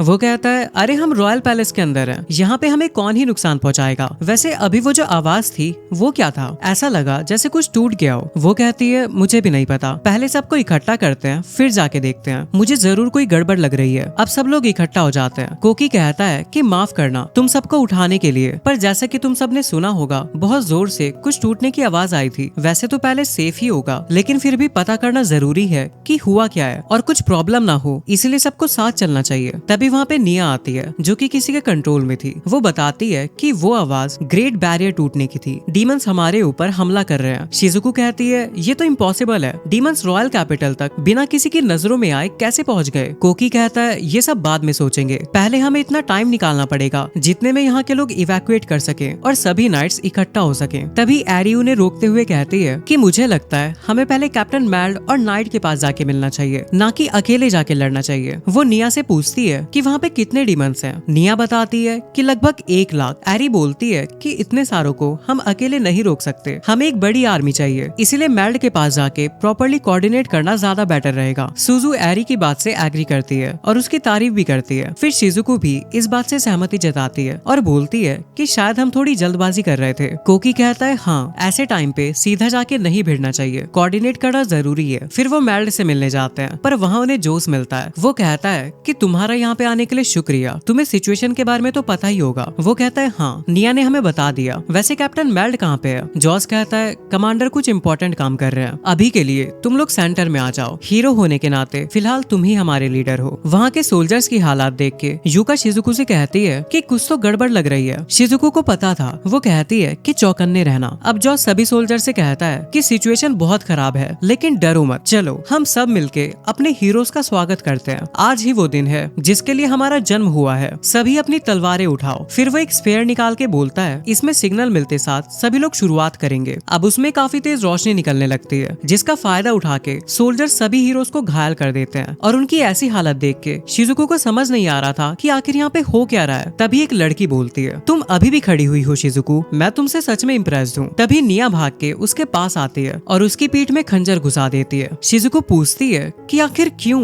तभी वो उसे नीचे गिरा देती है और वो लड़की हंसने लगती है और बोलती है कि हमारी महान शिजुको भी मेरी ये चाल देख नहीं पाई, निया ने उसके हाथ बांध दिए थे। शिजुको पूछती है कि आखिर तुम हो कौन? और हमें पता लगता है कि इन सब चीजों की मास्टरमाइंड एरी थी, वही थी जो कि डाइसुके के साथ मिलके ये सब चालें चल रही थी। और इसी के साथ ये चैप्टर यहीं एंड हो जाता है। चैप्टर 11 की स्टार्टिंग होती है और हम देखते हैं कि हीरोज के सभी वेपन छीन लिए गए हैं। कोकी और बाकी लोग जमीन पे जख्मी पड़े हैं और एरी को ऐसे देख के शिजुको को कुछ भी समझ नहीं आ रहा था कि आखिर हो क्या रहा है। एरी कोकी के पास जाती है और उसके गले में एक बेल्ट बांध के कहती है मैंने तुम्हें पा लिया कोकी, और उसे किस करने लगती है। फिर शिजुको से बोलती है कि यही सब हो रहा है, पर शिजुको को अभी भी कुछ समझ नहीं आ रहा था। वो कहती है अभी भी नहीं समझी, मुझे हमेशा से कोकी चाहिए था और उसे उसे पाने के लिए जो भी करना पड़ा मैंने किया। शिजुको बोलती है अगर कोकी से प्यार था तो सीधा कन्फेस कर देती या कुछ तो बोलती। एरी कहती है नहीं, उससे बात नहीं बनती। कोकी काफी ज्यादा काइंड है, इसीलिए वो कभी भी सिर्फ एक ही पर्सन को स्पेशल ट्रीटमेंट नहीं देगा, चाहे उसके आसपास कितने भी बेकार लोग हों। वो इतना अच्छा है कि उन्हें भी अकेला नहीं छोड़ता, इसीलिए उसे सिर्फ मेरा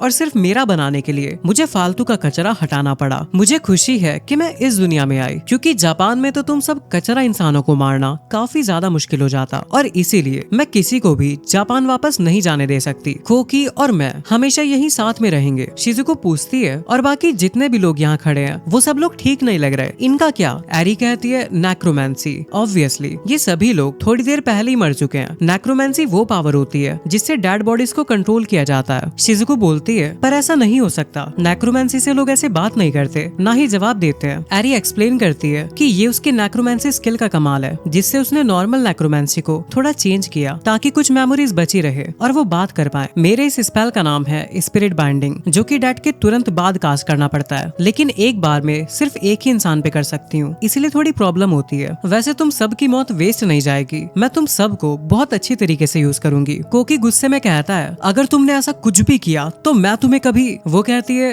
कभी माफ नहीं करोगे, है ना? पता था कि तुम यही कहोगे। चिंता मत करो, मैं तुम्हें मारने के बाद तुम्हारी स्पिरिट काफी अच्छे से बाइंड करूंगी, फिर तुम पूरी तरह से मेरे हो जाओगे, किसी की तरफ देखोगे भी नहीं, हमेशा सिर्फ मुझे देखोगे और सिर्फ वो बोलोगे जो मैं सुनना चाहती हूँ। मैं तो ये सब सोच के ही पागल हो रही हूँ। तभी सुजू बोलती है कि तुम झूठ बोल रही हो, तुम ऐसा नहीं कर सकती। तभी उसे यकीन दिलाने के लिए वो राइची को मरवा देती है और सबके सामने अपना स्पिरिट बैरियर यूज करके उसे अपना पपेट बना लेती है। सुजू को यकीन नहीं हो रहा था क्योंकि एरी उसकी बेस्ट फ्रेंड थी। अब एरी सुजू का शुक्रिया अदा करती है और सच्चाई बताती है कि वो उसकी दोस्त केवल इसलिए बनी हुई थी क्योंकि उसकी वजह से वो कोकी के करीब जा सकती थी। वो कहती है मुझे बहुत गुस्सा आता था जब ये लोग सोचते थे कि सिर्फ शिजुको और काओरी ही कोकी के आसपास रह सकती है, और क्योंकि सुजू काफी इनोसेंट है इसलिए एरी की किसी भी हरकत पे उसे शक ही नहीं होता था। शिजुको एरी पे चिल्लाने लगती है, पर तभी निया उसका मुंह जमीन में देके मारती है। एरी बोलती है गुस्सा आ रहा है, तेरा ये एक्सप्रेशन कितना मस्त है, मुझे सच में तुझसे बहुत नफरत थी, इसीलिए तुझे ये स्पेशल रोल मिल रहा है। वो पूछती है कैसा रोल? एरी कहती है सोचो काओरी का क्या रिएक्शन होगा जब उसकी बेस्ट फ्रेंड ही उसे मार डालेगी। मतलब वो शिजुको को कंट्रोल करके काओरी को मरवाने का प्लान कर रही थी। तभी निया वापस से उसकी पीठ में चाकू घुसा देती है। अब एरी तलवार से शिजुको को मारने ही वाली थी, तभी एक शील्ड उसे बचा लेती है और उन दोनों के मुंह पे एक ब्लास्ट होता है। वहीं निया को चैन में जकड़ लिया जाता है। ये सब कुछ काओरी ने किया था। अब काओरी एक स्पेल कास्ट करने लगती है। एरी गुस्से में कहती है कि तुम हमेशा मेरे रास्ते में क्यों आती हो, और वो अपने सोल्जर्स को उस पर अटैक करने भेजती है, पर लिली शील्ड बना के उसे दूर ढकेल देती है। तभी पीछे से एक सोल्जर उस पर अटैक करने आता है, लेकिन डाइसुके उसे मार डालता है ताकि प्रिंसेस को लगे कि वो उनकी साइड है। वो उसे घायल देख के शील्ड के अंदर आने देती है, जिसका फायदा उठा के वो उसे पंच मार के गिरा देता है और काओरी के सीने में खंजर घुसा देता है। वो बोलता है कि तुमने हमेशा मुझे छोड़ के हाजिमे को चुना, है ना? ये सब देख के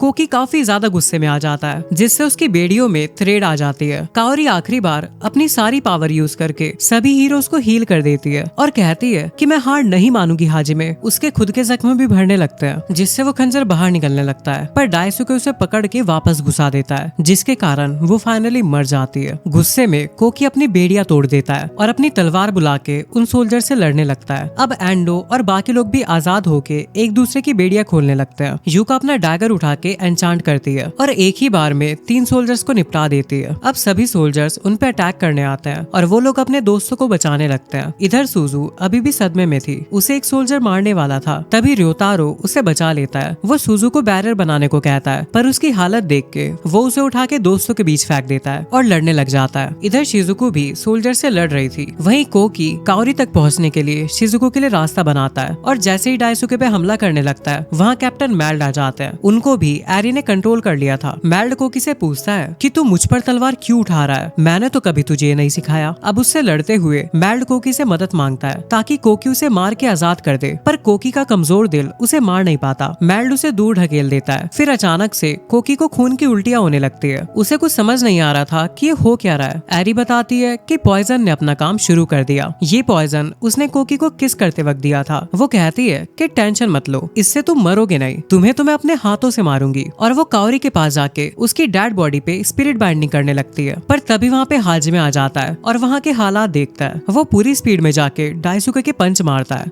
जिससे वो दूर जाके गिरता है। काओरी की ऐसी हालत देख के वो टियो और आइको को हील करने को बोलता है और हाजिमे को गुस्से में देख के एरी कहती है कि काओरी तो पहले ही मर चुकी है, इस सब का कोई फायदा नहीं होगा। वो हाजिमे को ऑफर देती है कि अगर तुम प्रॉमिस करो कि तुम मुझसे नहीं लड़ोगे तो मैं अपने मैजिक से काओरी को वापस जिंदा कर सकती हूँ। तो हाजिमे गुस्से में उसकी तरफ आने लगता है। वो कहती है रुको, इन लोगों को देखो, ये लोग भी जिंदा ही लग रहे हैं ना, कोई मर जाए तो हम उनके साथ कुछ नहीं कर सकते, लेकिन मेरी स्पिरिट बाइंडिंग के साथ तुम काओरी की बॉडी के साथ जो चाहे वो कर सकते हो। तभी योशिकी हाजिमे पे हमला करता है। एरी को लगा था कि उसने हाजिमे को मार दिया, पर उसने शील्ड से उसे रोक लिया था और वो एक ही गोली में उसे उड़ा देता है। अब मेल्ड उस पे तलवार से अटैक करता है, जिसे वो 2 उंगलियों से ही रोक लेता है। मेल्ड उससे भी मदद मांग रहा था। हाजिमे समझ जाता है और उसे मार डालता है। फिर वो अपनी मशीन गन समन करता है, जिसे देख के सभी हीरोज नीचे लेट जाते हैं और हाजिमे उन सभी सोल्जर्स को भून डालता है। फिर हाजिमे एरी के पास जाता है और बोलता है कि मुझे तेरी फीलिंग से कोई फर्क नहीं पड़ता और ना ही मुझे ये जानना है कि तूने ये सब क्यों किया। अब जैसे वो उसे मारने वाला था, पीछे से उसके ऊपर अटैक होता है, जिसे वो बुलेट से रोक लेता है। तभी डाइसुके तलवार से उस पर अटैक करने आता है, लेकिन हाजिमे लात मार के उसका मुंह जमीन में देके मारता है और धूल चटवा देता है। फिर वो उसे ऊपर उठाता है। डाइसुके बोलता है कि अगर तू ना होता तो काओरी मेरी होती, ये सब तेरी वजह से हुआ है। हाजिमे कहता है कि दूसरों पे ब्लेम मत डाल, इस सब का जिम्मेदार तू ही है, बस कभी रिस्पॉन्सिबिलिटी नहीं लेता, एक नंबर का लूजर है तू। हाजिमे देखता है कि बाहर डीमंस की आर्मी आ चुकी है और वो लात मार के उसे उन्हीं के पास पहुंचा देता है ताकि वो लोग भी पार्टी कर सकें। अब उसके ऊपर ड्रैगन ब्रेथ अटैक होता है, पर वो उसे रोक लेता है और हमें पता लगता है कि वो अटैक फ्रेड ने किया था, जो कि तीसरी बार मुंह उठा के आया था। इधर टियो हाजिमे को बताती है कि उन्होंने काओरी की स्पिरिट को बॉडी में वापस अटैच कर दिया है, लेकिन आगे कुछ करने में टाइम लगेगा और हमें यूई की मदद की जरूरत पड़ेगी। इसका मतलब इस बार हाजिमे फ्रेड से अकेले ही लड़ेगा। फ्रेड उससे कहता है कि सरेंडर कर लो, क्या तुम्हें अपने साथियों की जान की कद्र नहीं? दीवार के बाहर 1 लाख मॉन्स्टर हैं और 1 मिलियन और आ रहे हैं, तू चाहे कितना भी स्ट्रॉन्ग हो, सबको प्रोटेक्ट करते हुए नहीं लड़ पाएगा। तभी हाजिमे एक आर्टिफैक्ट समन करता है, जिससे आसमान में से एक काफी पावरफुल लेजर गिरने लगती है और दीवार के बाहर जितने भी डीमंस थे उन्हें राख कर देती है। हाजिमे उस लेजर को किंगडम के चारों तरफ घुमा के उसकी पूरी आर्मी सेकंड्स में खत्म कर देता है। ये देख के सभी हैरान थे। हाजिमे फ्रेड से बोलता है, वैसे मैंने कब कहा कि मैं किंगडम या फिर इन लोगों का दोस्त हूँ? अगर तू इनसे वॉर करना चाहता है तो कर, बस मेरे रास्ते से दूर रह, वरना सबको खाक में मिला दूंगा जैसे अभी किया, इसीलिए मेरी नजरों से दफा हो जा। फ्रेड बोलता है कि इस बेइज्जती का बदला मैं जरूर लूंगा, मेरे गॉड के नाम पे तुझे बर्बाद कर दूंगा। और बेचारा तीसरी बार अपनी इज्जत की धज्जियां उड़वा के एरी को अपने साथ लेके वापस चला जाता है। फिर वहाँ पे यूई और शिया भी आ जाती है और काओरी की हालत देखती है। शिजुको भी काफी परेशान थी। वो हाजिमे से पूछती है क्या वो काओरी के लिए कुछ कर सकती है। हाजिमे शिया, यूई और बाकी लोगों के साथ मिलके काओरी की मदद करने को कहता है। टियो बोलती है कि हमें माउंटेन के टॉप पे जाना होगा और वो लोग वहाँ से जाने लगते हैं। पर आइको अपने बाकी स्टूडेंट्स के लिए भी परेशान थी। यूका बोलती है कि यहाँ पे सब कुछ हम संभाल लेंगे, आप जाके काओरी की मदद करो। फिर आइको भी वहाँ से चली जाती है। वहीं शिजुको की हिम्मत टूटती देख हाजिमे उसे खुद को संभालने को कहता है और बोलता है कि हम पे भरोसा रखो और वेट करो, प्रॉमिस करता हूँ कि तुम काओरी से वापस मिल पाओगी। वो उसका हौसला बढ़ाता है और ये चैप्टर यहीं एंड हो जाता है। चैप्टर 12 की स्टार्टिंग होती है और लिलियाना रिपोर्ट्स पढ़ते हुए बताती है कि रॉयल कैपिटल पे इन्वेजन का प्लान एरी ने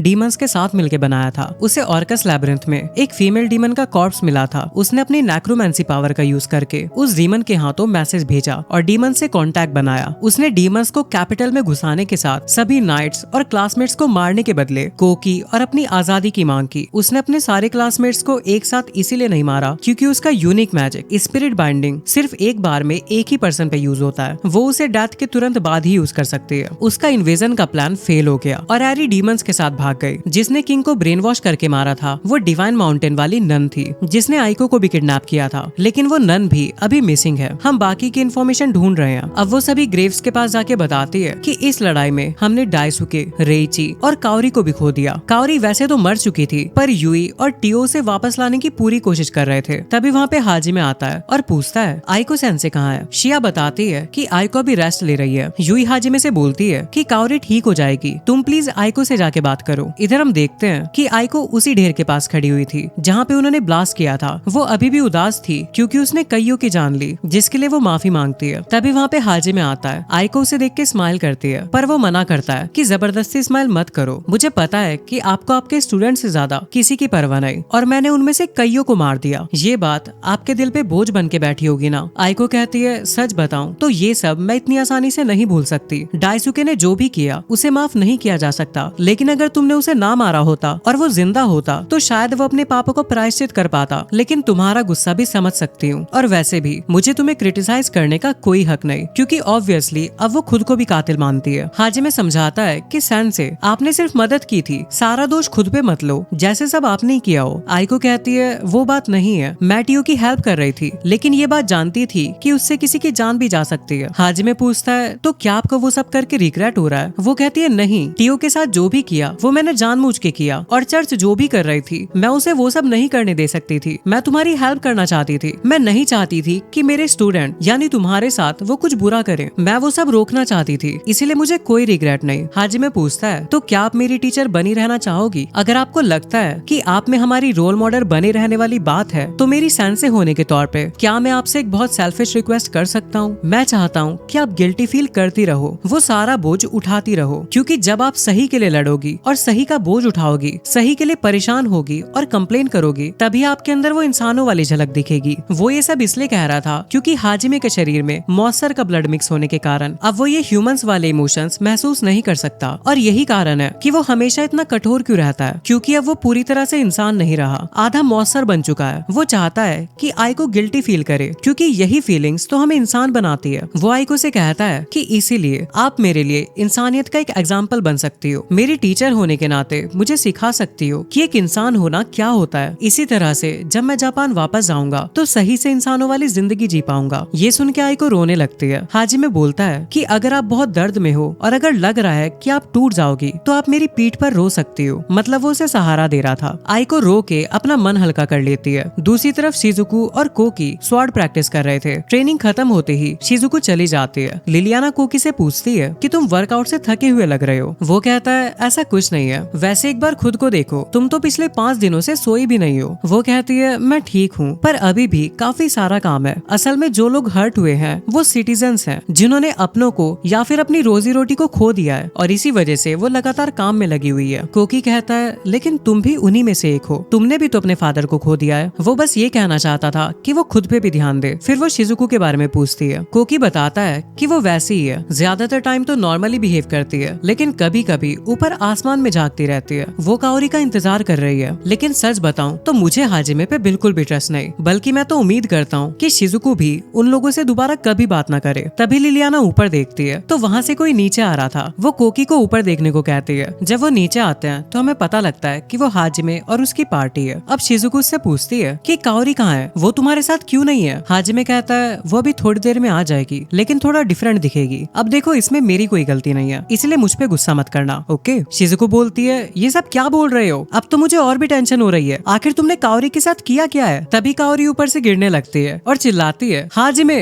मुझे पकड़ लो प्लीज, लेकिन वो साइड हो जाता है और वो नीचे आके गिरती है। कोकी उसे देख के घबरा जाता है और पूछता है कि तुम कौन हो, पर शिजुकू उसे रुकने को कहती है। वो पहचान जाती है कि वो काओरी है। काओरी कहती है हाँ ये मैं ही हूँ, काओरी, शिजुकू की बेस्ट फ्रेंड, बस अब थोड़ी डिफरेंट दिखती हूँ, लेकिन जिंदा हूँ। शिजुकू रोते हुए उसे गले लगा लेती है। वो उसे जिंदा देख के काफी ज्यादा खुश थी। ये देख के हाजिमे भी खुश होता है। अब शिजुकू पूछती है वैसे ये सब है क्या? हाजिमे समझाता है कि हमने मैजिक से काओरी के सोल को प्रोटेक्ट किया और नॉइंड की बॉडी रिपेयर करके उसमें डाल दिया, पर शिजुकू को अच्छे से समझ नहीं आ रहा था। अब काओरी उसे याद दिलाती है कि हमने सुना था ना, जो नॉर्मल मैजिक हम यूज करते हैं वो एक्चुअली गॉड एज वाले मैजिक का एक सस्ता कॉपी वर्जन है। वो कहती है रुको, क्या तुम्हारा मतलब ये है कि हाजिमे गॉड एज मैजिक का यूज करके सोल्स को मैनिपुलेट कर सकता है, इसीलिए तुमने काओरी की सोल को डेथ से बचाया और दूसरी बॉडी में डाल दिया? लेकिन फिर ये बॉडी क्यों? काओरी की ओरिजिनल बॉडी खराब हो गई थी क्या? हाजिमे बताता है कि नहीं, हमने तो उसकी बॉडी को परफेक्टली फिक्स कर दिया था। वो पूछती है तो फिर उसमें क्यों नहीं डाला? काओरी बताती है क्योंकि ये मेरी मर्जी थी, मैं स्ट्रॉन्ग बनना चाहती थी, क्योंकि नॉइंड की बॉडी उसकी नॉर्मल बॉडी से काफी ज्यादा स्ट्रॉन्ग है। यूई बताती है कि काओरी की ओरिजिनल बॉडी अभी मैजिक से फ्रोजन स्टेट में स्टोर्ड है, मतलब वो जब चाहे अपनी बॉडी में वापस आ सकती है। वो कहती है समझ गई, काओरी हमेशा क्रेजी चीजें करती है, लेकिन ये तो अलग ही लेवल का था। उसके बाद शिजुकू सर झुका के हाजिमे, यूई, शिया और टियो का शुक्रिया अदा करती है उसकी बेस्ट फ्रेंड को बचाने के लिए। वो कहती है कि ये एहसान मैं कभी नहीं भूलूंगी, अगर कभी भी मैं तुम्हारे किसी भी काम आ पाऊँ तो प्लीज जरूर बताना। हाजिमे कहता है अरे इतना सीरियसली मत लो, हमने तो बस अपनी फ्रेंड को बचाया है। वो कहती है लेकिन तुमने मेरी फीलिंग्स की भी कदर की और अपनी कीमती मेडिसिन कोकी पे यूज की। वो कहता है अगर तुम टूट जाती तो काओरी को हैंडल करना मुश्किल हो जाता। काओरी बोलती है क्या तुम मुझे इनडायरेक्टली अनोइंग कह रहे हो? हाजिमे कहता है और वैसे भी मेरी सेंसे के अकॉर्डिंग रिगार्डिंग मुझे सैड लाइफ नहीं जीनी चाहिए। मैं सब कुछ तो नहीं कर सकता, लेकिन जो भी कर सकता हूँ करूंगा। आइको खुश थी कि हाजिमे ने उसकी बात को अहमियत दी। अब गॉड की सच्चाई जानने के बाद कोकी बोलता है, तुम्हारा मतलब पूरा टाइम हम बस गॉड के गेम के प्यादे बने हुए थे, तुमने ये बात हमें पहले क्यों नहीं बताई? हाजिमे बोलता है, अगर मैं बता भी देता तो क्या तुम यकीन मानते कि वो गॉड पागल है और तुम लोग जो भी कर रहे हो वो सब बेकार है? ना तो तुम लोग मेरी बात मानते, ऊपर से मुझे ही फालतू बातें सुना देते। कोकी कहता है, लेकिन अगर अब हम साथ मिलकर लड़ने वाले हैं तो फिर? हाजिमे बोलता है, अरे रुक जा भाई, मैंने कब कहा कि मैं डीमन से फालतू में जाके लड़ूंगा? कोकी गुस्से में पूछता है कि इस दुनिया के लोगों का क्या होगा, क्या तुझे इस बात की कोई परवाह नहीं? हाजिमे बोलता है कि जिन लोगों से मेरा कोई लेना देना ही नहीं, उनके लिए फालतू में अपनी पावर यूज करने का मुझे कोई मतलब नहीं दिखता। कोकी कहता है, क्यों नहीं? तुम मुझसे काफी ज्यादा स्ट्रॉन्ग हो, इतनी पावर होने के बाद भी तुम उसे सही काम के लिए यूज क्यों नहीं करते? हाजिमे कहता है, अच्छा तो मुझे हेल्प इसीलिए करनी चाहिए क्योंकि मेरे पास पावर है, लेकिन इसी सोच के कारण तुम हमेशा जरूरत पड़ने पे धूल चाटते हो और पिट के आ जाते हो। वो समझाता है कि तुम्हारे पास पावर है, केवल इस कारण से तुम किसी काम को नहीं करते, बल्कि अगर तुम्हें कोई काम करना होता है तब तुम उसके लिए पावर इकट्ठा करते हो। उसका कहने का मतलब ये था कि अगर तुम किसी काम को शिद्दत से करना चाहते हो तो फर्क नहीं पड़ता कि तुम्हारे पास पहले से पावर है या फिर नहीं। अगर तुम सच में कुछ करना चाहते हो तो उसके लिए तुम्हें खुद मेहनत करके पावर को हासिल करना पड़ता है। जैसे हाजिमे एक लूजर था पर फिर भी उसने हार नहीं मानी और धीरे धीरे वो ताकत को इकट्ठा करता गया। वहीं कोकी पहले से ही एक पावरफुल हीरो बन के आया था, पर उसकी विल पावर कमजोर होने के कारण वो कई जगह हारा, जैसे उस फीमेल डीमन को मारते हुए रुक गया और वही उसकी हार का कारण बना। अब काफी रात हो चुकी थी, इसलिए हाजिमे पैलेस में ही रुकने का डिसाइड करता है। जब वो खाना खा रहा था तो यूई उससे पूछती है कि क्या तुम अपने दोस्तों को ऐसे ही छोड़ के जाने वाले हो? हाजिमे कहता है, उनके पास उनकी टीचर है, इसीलिए कोई दिक्कत नहीं। वो पूछती है कि अगर अब हम उन्हें छोड़ के चले गए तो तुम्हें कोई फर्क तो नहीं पड़ेगा? हाजिमे कहता है, नहीं। फिर वहाँ शिजुको और उसके दोस्त आते हैं। वो काओरी से पूछती है कि क्या हम भी तुम्हारे साथ डिनर कर सकते हैं? अब वहाँ पे बैठ के शिजुको हाजिमे से पूछती है कि अब आगे कहाँ जा रहे हो? ग्रेट लैब्रिंथ जा रहे हो ना? वो कहता है, हाँ, ईस्ट की तरफ एक ग्रेट फॉरेस्ट है, वहाँ पे एक ग्रेट लैब्रिंथ भी है। तभी लिली आके पूछती है, फिर तो तुम्हें एम्पायर की टेरिटरी से गुजरना पड़ेगा, है ना? वो कहता है, हाँ। लिलियाना पूछती है, तो क्या मैं भी तुम्हारे साथ आ सकती हूँ? वो पूछता है, क्यों?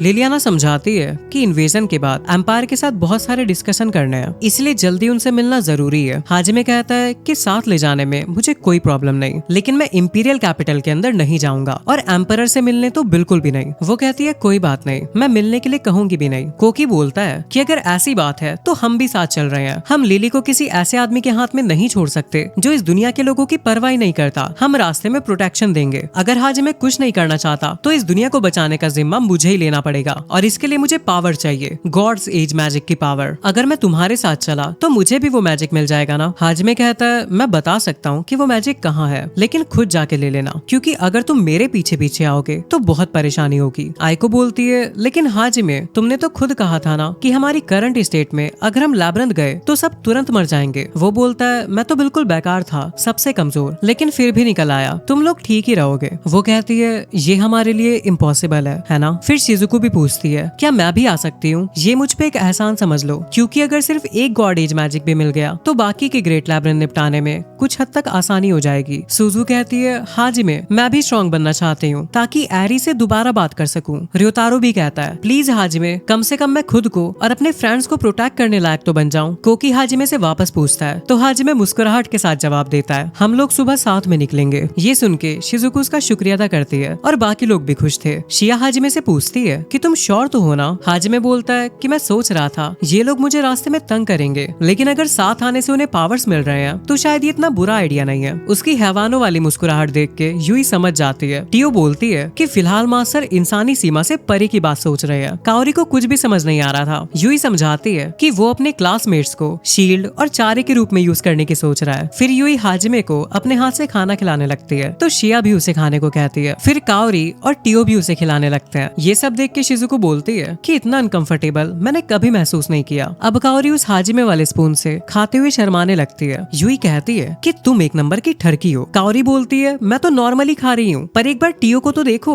इधर टियो अलग ही लेवल पे लगी हुई थी। हाजिमे गुस्से में कहता है कि ये सब अभी बंद करो। वो कहती है, मुझसे कंट्रोल नहीं होता मास्टर, अभी तक आपने मुझे किस तक नहीं किया। फिर वो कहती है, वैसे मैंने आपके टीचर को प्रोटेक्ट करने में मदद की थी तो उसका रिवॉर्ड तो मुझे मिलना ही चाहिए। वो बोलता है, ठीक है, लेकिन वही करूंगा जो कर पाऊंगा। पर वो वही चीज मांगने लगती है जो हाजिमे ने रॉड के साथ तब किया था जब वो ड्रैगन थी। हाजिमे मना करता है। अब बाकी लोग भी इसी बारे में बात करने लगते हैं कि हाँ, हाजिमे ने वो किया था। यूई कहती है इसके जिम्मेदार तुम ही हो हाजिमे। इधर शिजुको को समझ नहीं आ रहा था कि आखिर हाजिमे ने टियो के साथ ऐसा किया क्या था। तभी हाजिमे खड़ा होता है और लंबी सी रॉड निकालता है। वो बोलता है कि ज्यादा रिवॉर्ड लेने की लग रही है ना तुझे, इस बार वाला पहले से भी ज्यादा खतरनाक है। पर बेचारी टियो डर जाती है क्योंकि हाजिमे सीरियस हो गया था। उसके बाद हम सुबह का सीन देखते हैं। हाजिमे यूई से कहता है कि आज भी हमारा दिन काफी लंबा होने वाला है, जल्दी से इस जर्नी को खत्म करते हैं और मियू को लेने वापस चलते हैं। और इसी के साथ ये चैप्टर और सीजन 2 यही एंड हो जाता है। इसका सीजन 3 भी जल्दी आएगा, तो सब्सक्राइब जरूर कर लेना। और हो सकता है कि जिस वक्त आप वीडियो देख रहे हो तब तक सीजन 3 आ भी गया हो, तो चैनल और प्लेलिस्ट जरूर चेक कर लेना।